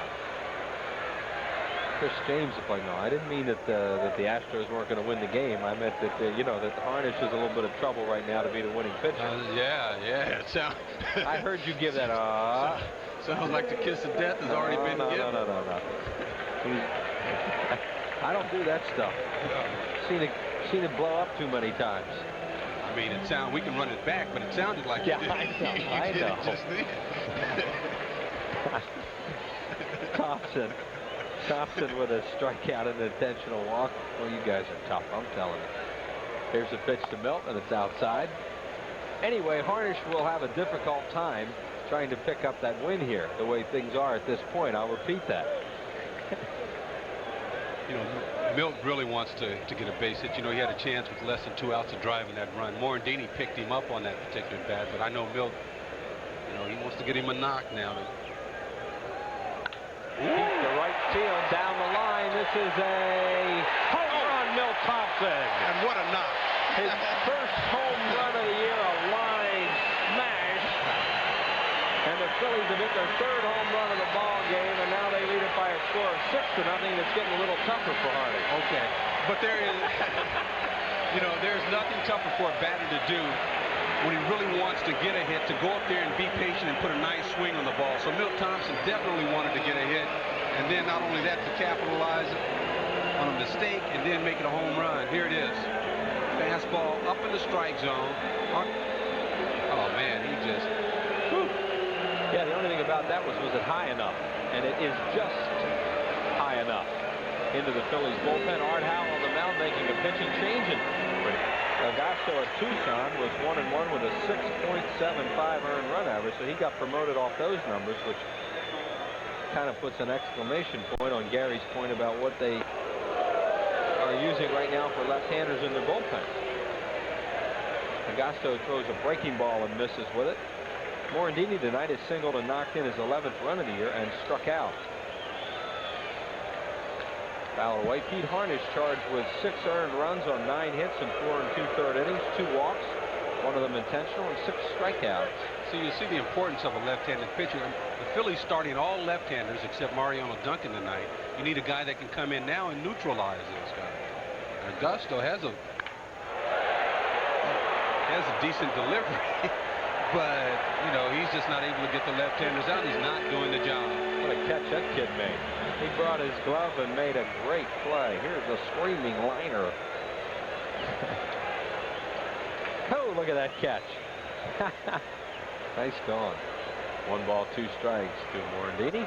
Fastball fouled away. We'd like to tell you that in support of amateur baseball in Berks County this Friday, June 11th, the Philly Fanatic will be appearing at George Field in Reading for the first game of the Berkshire Showdown, a collegiate Division I level baseball tournament. The Fanatic will be appearing from 7:30 to 9:30 for the game between Reading Industrial and Shiloh. Game begins at 7 o'clock, so if you're up in that area, maybe you can take it in. Tickets $2 for adults and $1 for children. That comes from Clyde Dismuth, manager of the Pennsylvania Red Sox up in Wyomissing, Pennsylvania. Thank him for informing us of that. 2-2. Morandini swings and misses. He struck him out. Phillies have another productive inning.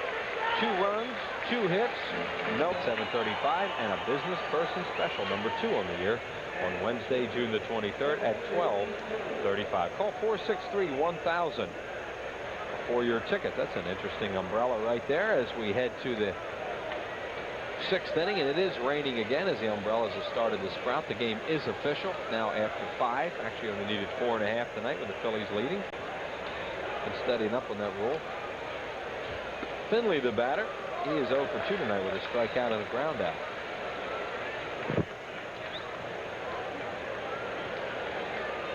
Be Finley, Bagwell, and Anthony to face Terry Mulholland.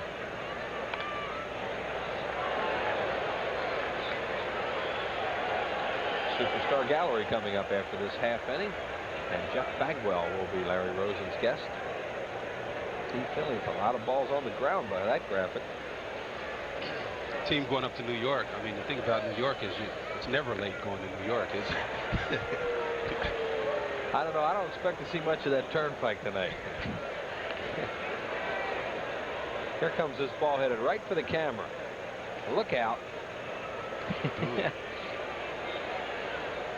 No balls and 2 strikes now on Finley, leading off the 6th inning.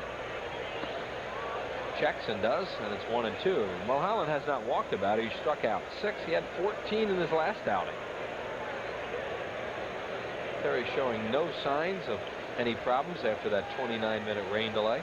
Finley's a good outfielder. We've commented about that in the past, but I think he misplayed that ball that Eisenreich had. Absolutely. Should have been an error.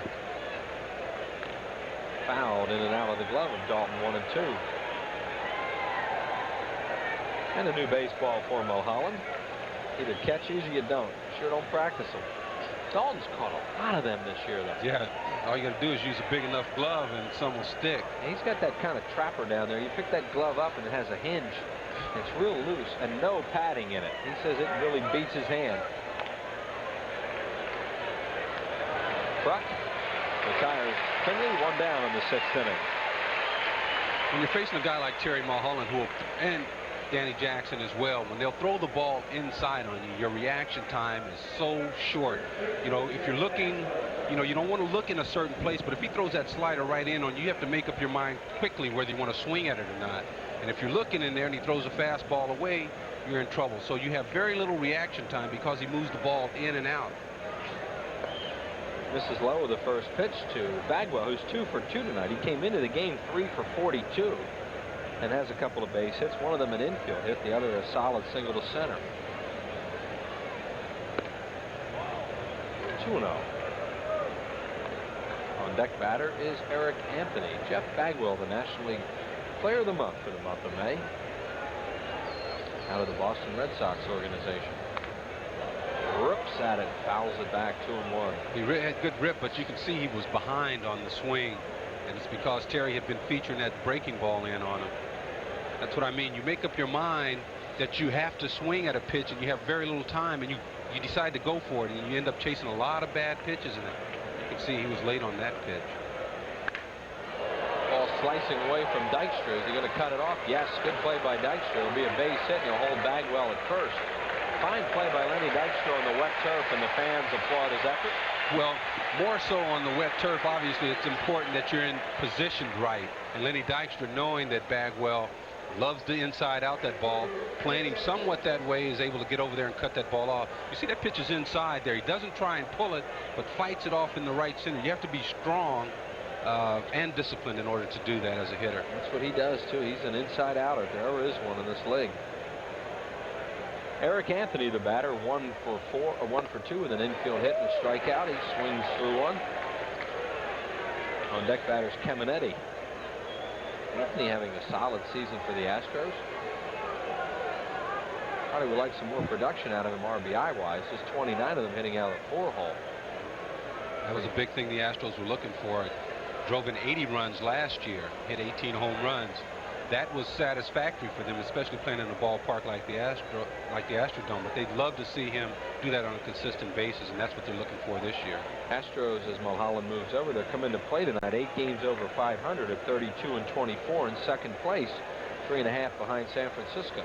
One of the knocks is that they have not been able to beat a team in first place or have any success or win a series from a team in first place. I think when the Braves were in first, the Giants, and they haven't had too much success against the Phillies as well. They're 1-7 against the Phillies and the Giants this year.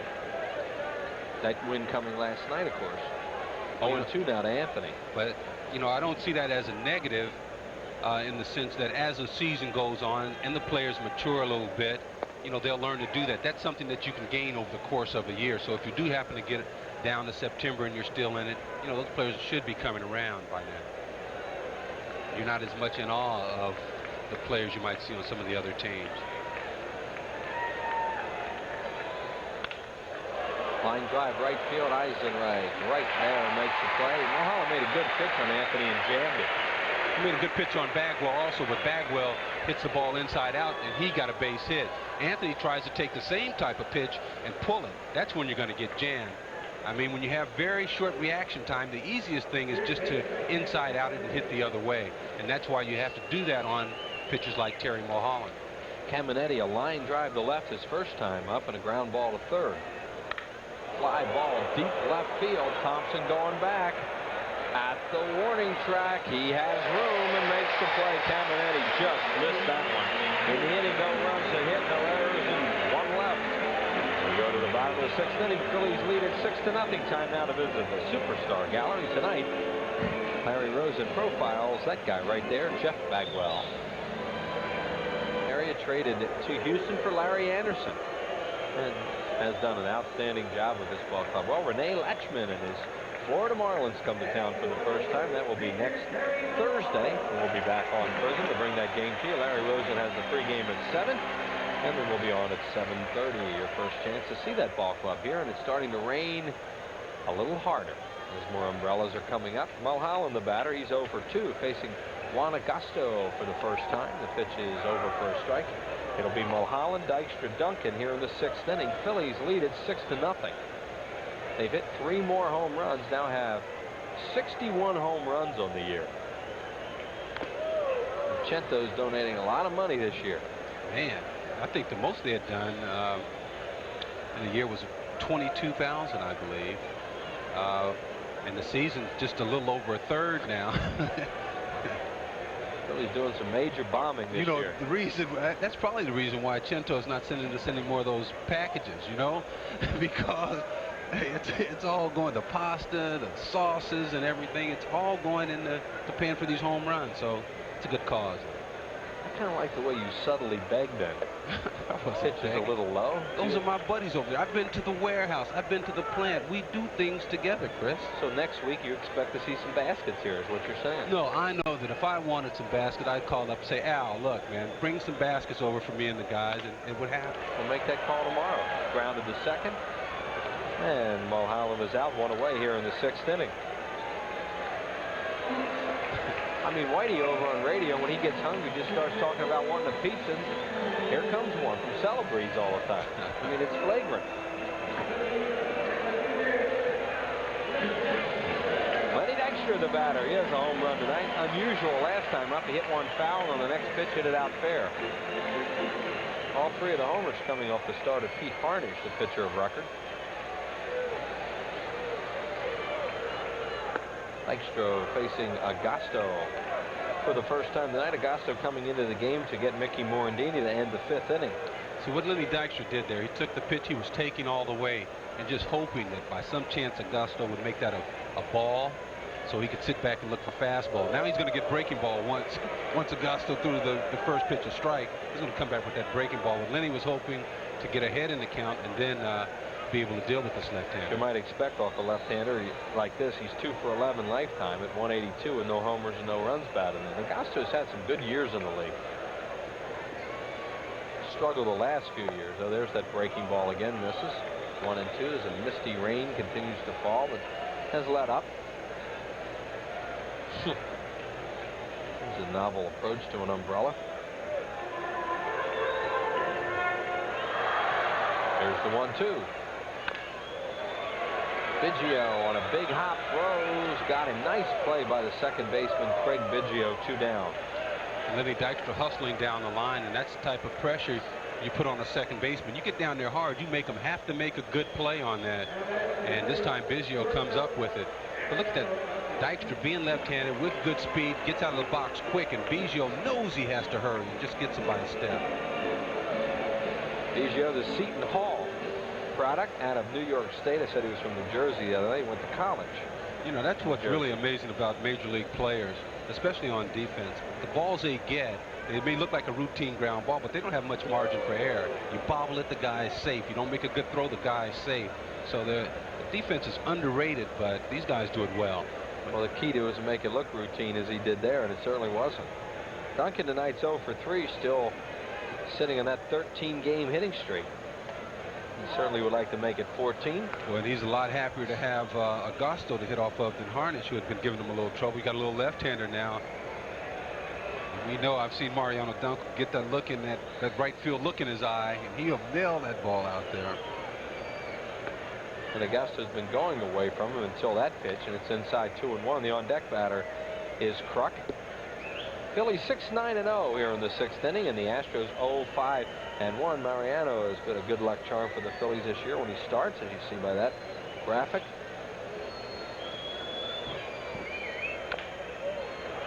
Uribe hustles in, throws on the run, and he just got him. Just got Mariano Duncan at first. 3 up and 3 down. Gary Maddox, thank you. We'll see you next week. No runs, no hits, no errors, and nobody left. 6-0 Phils. 3-16 getting a start tonight against the left-hander Mulholland. Terry, no walks and 6 strikeouts. He's had that slider inside to the right-handed batters all night, and when they hit it foul for the most part. Well, the other thing too, Chris, the fact that he's getting ahead of everybody, he's throwing strikes, he's ahead in the count, he's making the batters hit his pitch, similar to the night he pitched when he struck out 14, but ended up with an L. Fouled straight back, and it's 0-2 now on James. He'll be followed by Scott Service, Jose Uribe, and then if you get to the pitcher, he'll hit for Augusto. What a ratio that is tonight. Well, that shows you right there.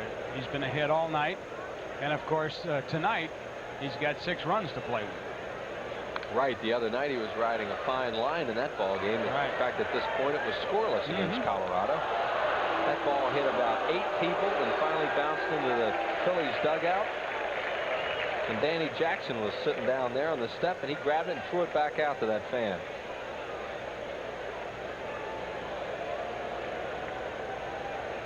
Amazing how many balls go into the stands, and very few people ever get hurt. Struck him out. Threw it right by him. Strikeout number 7 for Mulholland, who's halfway there to where he was the other night. There's Jackson right there, but watch the pitch by Mulholland. We told you how he's getting ahead with good location. Actually, he puts that pitch really in a good position to hit, but as you can see, James swung right through it. Scott Service, the batter. He is 0 for 2 tonight with a strikeout and a ground out.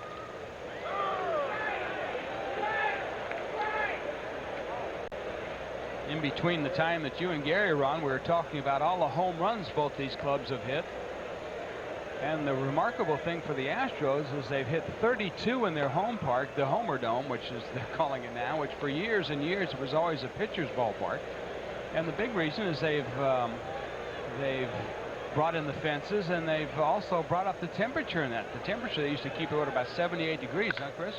Yeah, they say it's a lot hotter in there. Hollins with a tough play, backs up, throws, got it. He had Service, the catcher, running. He took his time, made a strong throw, and there are 2 outs here in the 7th on a fine play by Dave Hollins. Great play by Hollins. It just shows you how strong Hollins really is. The ball is that slider that didn't quite get in enough, and Hollins backing up, you can see, planted his back foot, took his time, and made a long throw right on the money to Kruk. What an arm he's got. Very strong arm as he threw him out from deep third base. Casey Candel has moved into the on-deck circle to bat for Augusto. Here's Jose Uribe. He fouls it out of play. Uribe 1 for 2 in the ball game. There is Candel, a pinch hit in the ball game Monday night.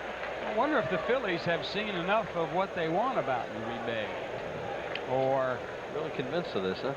Well, not a bad theory. I just like to talk off the top of my head, but stir it up a little. Why not? That's what baseball is all about. Exactly. And I tell you what, but this kid's shortstop, but what you want from your shortstop is make the routine plays. That's Tom Edens, who we saw here on Monday night, heating up in the bullpen. Showed Uribe get on, and Candel bat for Augusto. The count now is 1-2 on Jose Uribe, a switch hitter. Look at Terry Mulholland's last 2 starts, and you've seen them both right here on Prism. 21 Ks. Speaking of Prism, folks, if you're sitting in your local bar, all you got to do is pick up the phone. You can get Prism right tomorrow. Dykstra is right there. Coming in is Lemmy. Grabs it. 3 up and 3 down. No runs, no hits, no errors, nobody left. 7th inning stretch time coming up. Phillies lead it 6-0. This is for? Well, don't copy it and play it at home or sell it. Oh, okay. Truck, that's going to be extra bases into the corners. It skids on that wet turf. James falls down, but it'll be a double for Kruk for the Trucker. Double number 15 on the air. His second hit of the ball game. Well, John Kruk doing what he does best, and that's hit. Got a pitch that looks like a breaking ball up. You see him double clutch. He waited, and with his weight back, all he did was drive it the opposite way. And Kruk has done that so well so many times. When a pitcher makes a mistake up in the strike zone, he's able to wait a little bit longer than most hitters and then just use his power and drive it the other way, and he picks up another double. By the way, that's his 15th double on the year. And Dave Hollins 1 for 3 in the ball game. He has a single in the 3rd inning. He struck out his last time up looking, although he thought the pitch might have been a little bit low. A little bit? I saw that pitch. Yeah, we kind of agreed with him. Hollins rips it to right. It's right at Anthony. And Kruk has no chance to tag and move as Hollins hit a bullet at the right fielder, 1 down. Well, Gusto tried to sink that fastball on the outside part of the plate. You can see he didn't get it down. It kind of hung up out there with a sign going, "Hit me" on it. And Hollins just laid into it, but that's one of those times where you hit a rope and the right fielder, all he has to do is move a step and a half and he's got it. Terry Mulholland has a chance to move into the top 10 in strikeouts tonight, joining Tommy Green and Kurt Schilling. He has 7 for a total of 59. Burkett was at 58. And he was 10th in the league coming into play tonight, so we'll see what happens after the dust clears. By the way, the Giants won this afternoon, so the Astros actually came into play tonight 4 games behind San Francisco with a shot at going 4.5 if the Phillies beat them.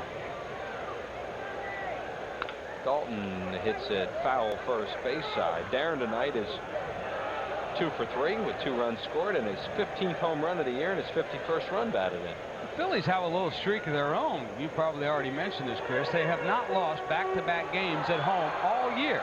Now they've only lost 2 series, and they were on the road in Atlanta and I believe Chicago, right? So when you start looking at 54 or 5 games, folks, and they haven't lost back-to-back games the whole year at home, that's why the Phillies have the best record in baseball. Phillies trying to go 40-17 before heading for New York tonight. Dalton with a ground ball to second. Biggio playing very deep. Throws him out, 2 down, and on the play Kruk will move to 3rd for Eisenreich. Eisenreich tonight 2 for 3 with a triple, a double, a run batted in, a fly ball to left. He scalded that ball over the first base bag a couple innings ago. That was back in the 3rd inning. His triple was off the glove of Finley in the 2nd. Ball that Jay mentioned at the time, and Gary also said Finley probably should have handled as good an outfielder as he is. Eisenreich batting at an even .350 now with 15 RBIs. Deep to right field, way out of here. Home run, Jim Eisenreich, his first home run of the year. He has a home run, a triple, and a double. And the Phillies now lead it by a score of 8-0 as he hit a bomb to right. Boy, Chinto just barking over that money, folks. Phillies have added $600 more this year, this game, to their total. They led the league coming into tonight with 58 home runs, and the fans are on their feet waiting for Jim Eisenreich as Jim pops his first one on a hanging breaking ball. Middle in. Did he kill that thing? Oh, and just, you know what he did? He bailed out. And Jimmy coming out now, and the fans responding as you can see that ball going deep off the back wall of the runway, right by the exit sign. Eisenreich and Thompson have hit their first home runs of the year. Here's Milt. He hit his last time off Harnish. Phillies with a home run from Dalton, Dykstra, Thompson, and that guy. 4 home runs in the ball game tonight. They now have 62 on the year. Thompson with a hard ground ball. Biggio to his right. Fine fielder throws low and dug out by Bagwell. Phillies here in the 7th. Pick up 2 more. 2 hits, no errors, none left. 8-0 Phillies after 7. 4 of them, Dalton, Thompson, Dykstra, and Eisenreich. Thompson and Eisenreich, their first of the year. Terry Mulholland, 7 very strong innings as we move to the 8th inning. And Casey Candell will come out and bat for Juan Agosto. Candell, the veteran, he's a switch hitter, batting at 189 overall, 250 right-handed, and 3 for 15 as a pinch hitter. You know, Chris, with some of the easy innings that Mulholland had, he's got a chance to go for his 6th complete game tonight. And that would lead the league. He comes in tied tonight with teammate Tommy Green. And the Phillies overall have 14 complete games. That'll jump them up there again.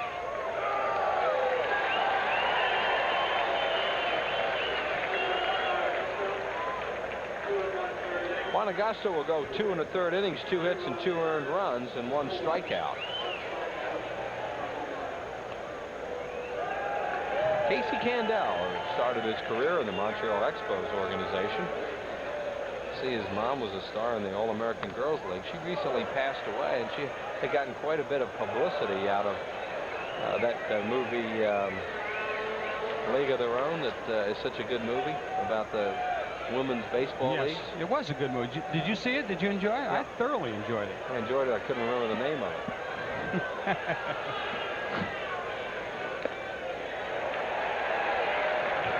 Strikeout for Terry Mulholland. He keeps piling them up. That's number 8. Well, Mulholland goes down and away this time with Candell. Usually he goes for the slider, but that time we reared back, straight heat on the outside corner. Terry Mulholland now with 60 strikeouts on the year and just 17 walks. What a ratio for Mulholland.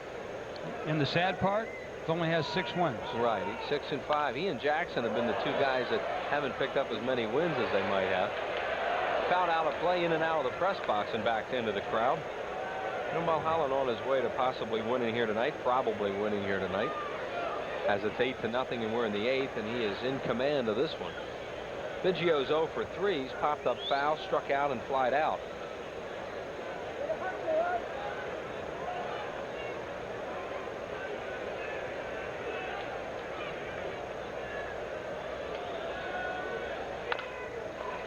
Duncan's going to have to get it on a short hop. Throws a little low, and Crook grabs it 2 down. Good play by both of them. Well, that's a tough play for a shortstop because, like you said, Chris, he had to come in and catch it on the in-between hop. And that ball on wet turf can do anything. We'll show you the pitch. Now watch as the ball is hit off the dirt, and then Duncan has to catch it on that in-between hop. You don't know whether it's going to hit high or low. Then he has to make a quick throw to get the speedy Biggio. It's a nice play on both ends. 25,389 here tonight as Steve Finley bats 0 for 3. Fouled away. The Phillies with 11 hits in the game, 7 extra base hits, 4 homers, 2 doubles, and a triple. That should help their team average a little bit, don't you think? Phillies lead the league in home runs and doubles, so they're just adding to those totals. Walks. Complete games, they got a chance to add to that. There's a line score. And the pitch to Finley. Swing and miss. Mulholland still has some heat left. He threw that ball right by Finley.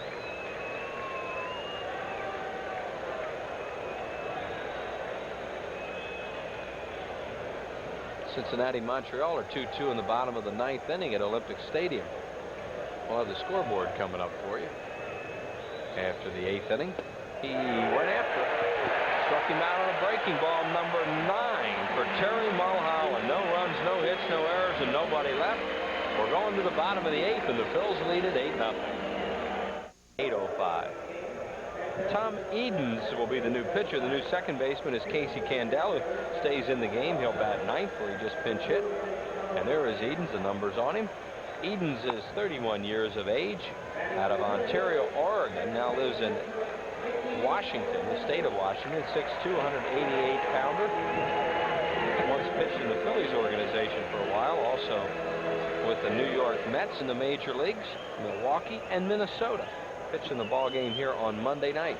Now go ahead, pronounce the name of the city he lives in Washington. I decided to pass on that. You want to handle that one? No, no thanks. It's an interesting spelling. Yes, it is, folks.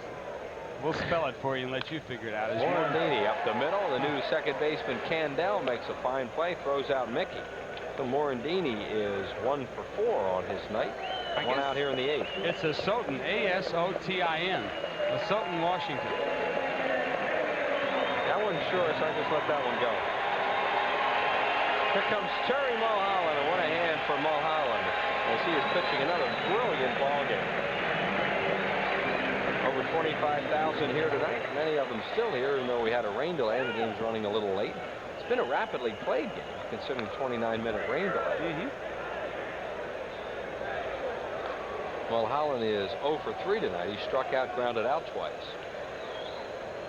Batting just 103 on the year, but that really doesn't mean a whole lot. The way he's pitching. Jay mentioned he's only 6 and 5. This guy's really pitched well. Well, there was a big concern, obviously, 3 starts ago when he had a problem with his toe, and he's put that to rest with the last 2 outings. Yeah, it started at Colorado when he pitched so well, and then against the Rockies here, he's been fine. Good curveball. He has a great breaking ball. Strikes him out. Strikeout number 1 for Edens. A reminder, Friday night at 9 o'clock, Drew Barrymore is a mysterious young girl who plans to take over an estranged family in the thriller Poison Ivy. Tom Skerritt and Roseanne's Sarah Gilbert co-star Friday night on Prism, the only place to be. Summer of '93. Drew Barrymore. Have you ever had Poison Ivy? No, I don't get that. Thank goodness. I'm not talking about the branch. I'm talking about the drink, the one down in Clearwater. Oh, let me tell you. What's in that? That I guess it's a variation of rums. It's at the place that everybody loves to go to on the beach, Heilman. Oh, Heilman's, yeah. Oh, I'll tell you, yeah. Whew. It's poison, all right. I guess they call it that because it makes you break out and do funny things all over. So. 1 ball and 1 strike now on Dykstra, who's 1 for 4 tonight with a homer.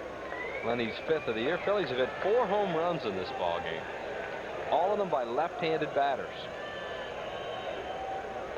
Bounces up there. Dykstra, Dalton, Eisenreich, and Thompson. Well, Tom Edens. Larry Anderson would tell you the reason why the left-handed batters have hit the home runs tonight is because the wind's blowing to left. Yeah, and you just look at him like, huh? That makes logical sense to a left-hander. Ground ball, base hit, Lenny Dykstra. Dykstra continues to swing the bat. Well, that's his 2nd hit of the ball game. If they update his average on the scoreboard. Nope, sometimes they'll do that. 287 according to the guys in the truck. He's gained 3 points tonight as he continues that climb to 300, just as he predicted. Edens tried to throw a sinking fastball, and he got it right at the knees, but didn't get it on the outside part of the plate. When you're hot, you're hot. And Dykstra right now is on fire. Mariano Duncan's hitting streak on the line. He's hitting 13 straight. Up the middle, Uribe, a fine play, got him at second. He probably wouldn't have been able to throw him out at first, but that'll be the end of Duncan's hitting streak as he grounds out 6-4 on the play. Phil's in the 8th, no runs a hit, no errors, and 1 left. We're heading to the 9th, 8-0. We're going to do that rather quickly, but Mulholland is in a hurry to get this one over with. And there you go with another look at it. 1 rain delay down in Texas. Well, it's getaway day, partner, and he wants to get these guys and his teammates on the bus and up to New York. Jeff Bagwell is one of the few guys who's had a good night tonight. He's 3 for 3 off Mulholland after coming into the game 3 for 42. He's raised his batting average 10 points from 333 to 343 on the 3-hit night. Mulholland's given up just 5 hits. If Mulholland completes this game, he would lead the league in complete games with 6 of them.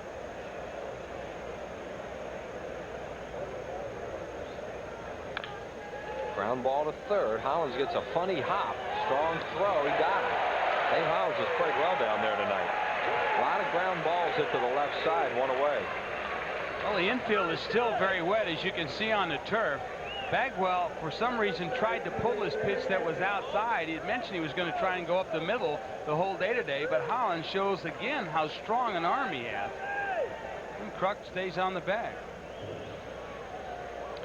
Terry Mulholland trying to get his 2nd shutout of the year. That would tie him for the league lead with Schilling, Belcher, and Drabek and Gooden.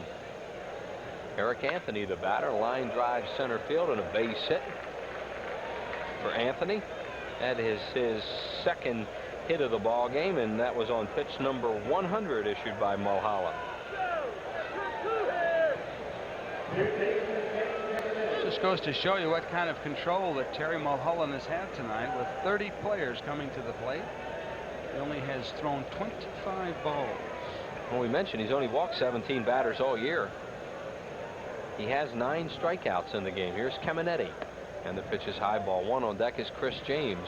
And you can't believe the difference it means to your teammates in the field to play behind a guy that constantly throws strikes and doesn't walk anybody. You're always on your toes. You're really into the game versus a guy that walks 5 or 6. Fly ball down the right field line. A long run for Kruk, and Eisenreich. They won't get there. It goes into the crowd and bounces back out. I'll explain that a little more, and the fact that when a pitcher walks a lot of batters, the defensive side of your team has a tendency to kind of fall back on its heels a little bit, because it's ball 1, ball 2, strike 1, ball 3, and so you become maybe not complacent, but maybe a little bit more lackadaisical. You aren't quite as alert.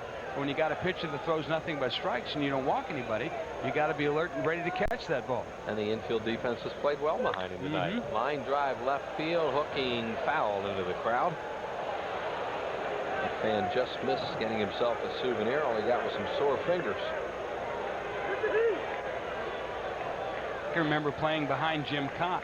I was afraid to turn around and look at the crowd because I knew he was pitching. Jim was one of those guys that never left the pitching rubber, just got the ball and kept firing it. Well, Mulholland's a really quick worker also. Bounces up there. Nice play. Darren Dalton 2-2 as Brian Gorman will give him a new baseball. And the other thing in the benefit of Mulholland is the fact that umpires like pitchers that work quicker. So consequently, maybe on a borderline pitch, Mulholland might get that call. Tommy Green for the Phillies tomorrow night, 8-0 against Brett Saberhagen. He'll get 1, and that's it. So Mulholland is 1 out away from wrapping this one up, and we'd like to remind you that on Sunday, June 20th, the Phillies are playing the Marlins at 1:35, and you'll get those terrific nostalgia-style Phillies baseball caps. This year's model will be from 1933. Compliments of Texaco, 3 for all men, 15 and over. Sunday, June 20th at 1:35. Phils and the Marlins, and Chris James now the only guy standing between Terry Mulholland and a shutout, a complete game, and his 7th win of the year. Here's James, he smiles a lot. Really saying something to him from the dugout, saying that you're the last out. They like to get on CJ to the Phillies. Here's the pitch to him, fouled away, strike 1. Well, he wasn't taken. He was hacking. So a lot of times the situation when you're down by 8 and it's the top of the 9th inning and there's 2 outs, you have to take a strike. But James was looking for the heater, got it, and he hacked at it. And the crowd roaring. Here's the pitch to him. Swinging a ground ball to short. This ought to do it. Terry Mulholland has a shutout, a complete game. He leads the league in complete games. He's tied in shutouts as Jim Fregosi and the troops head out there, and the Phillies are now 40 and 17, depending on the outcome of the Montreal game tonight. They lead by at least 7.5 in the National League East. Great job by Terry Mulholland tonight. A lot of offense, and the Phillies take 2 out of 3 from the Houston Astros.